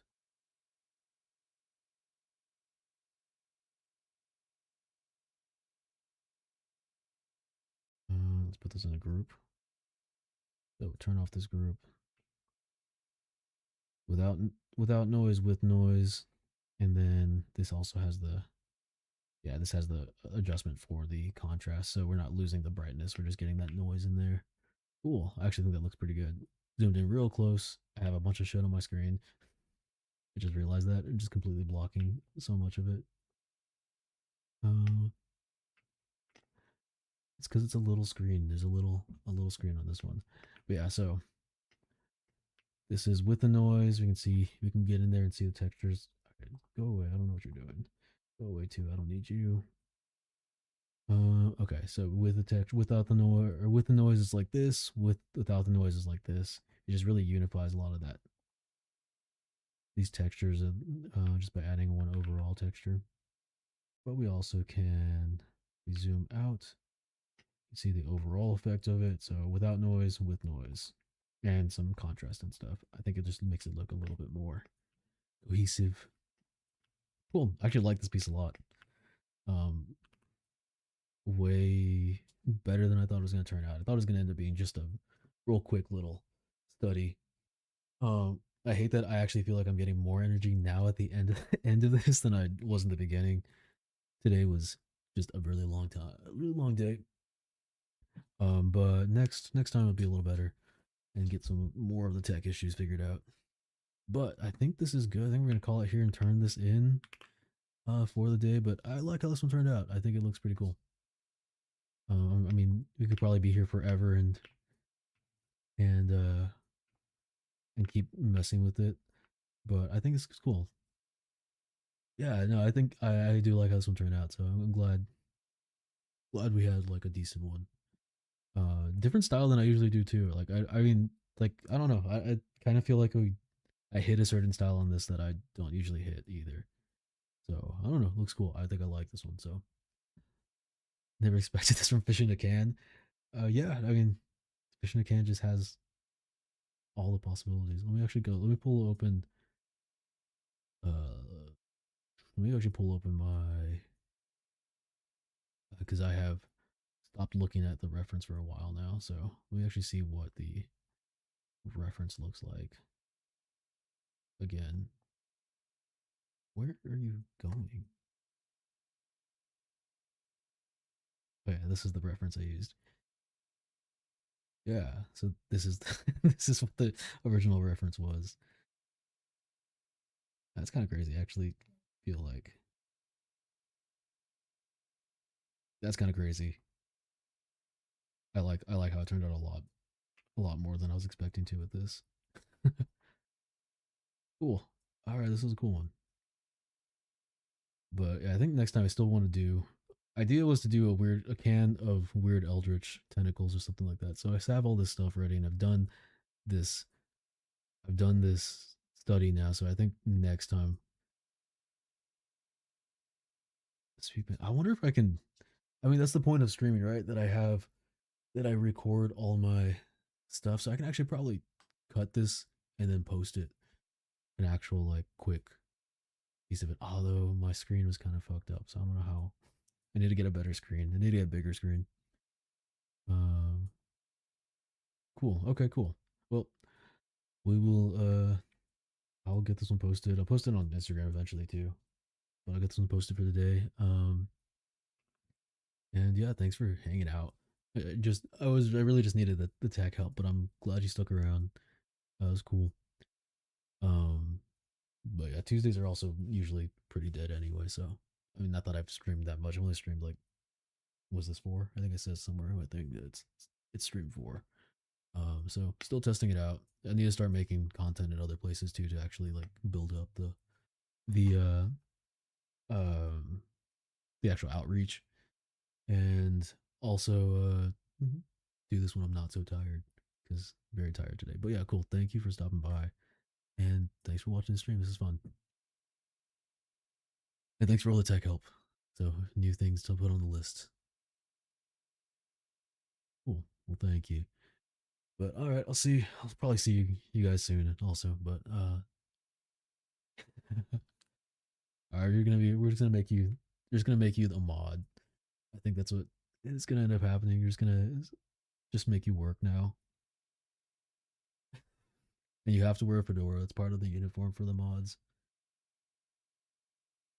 Even though I have, I think, only 2 people in my on my Discord right now that I have had join, but we'll get there.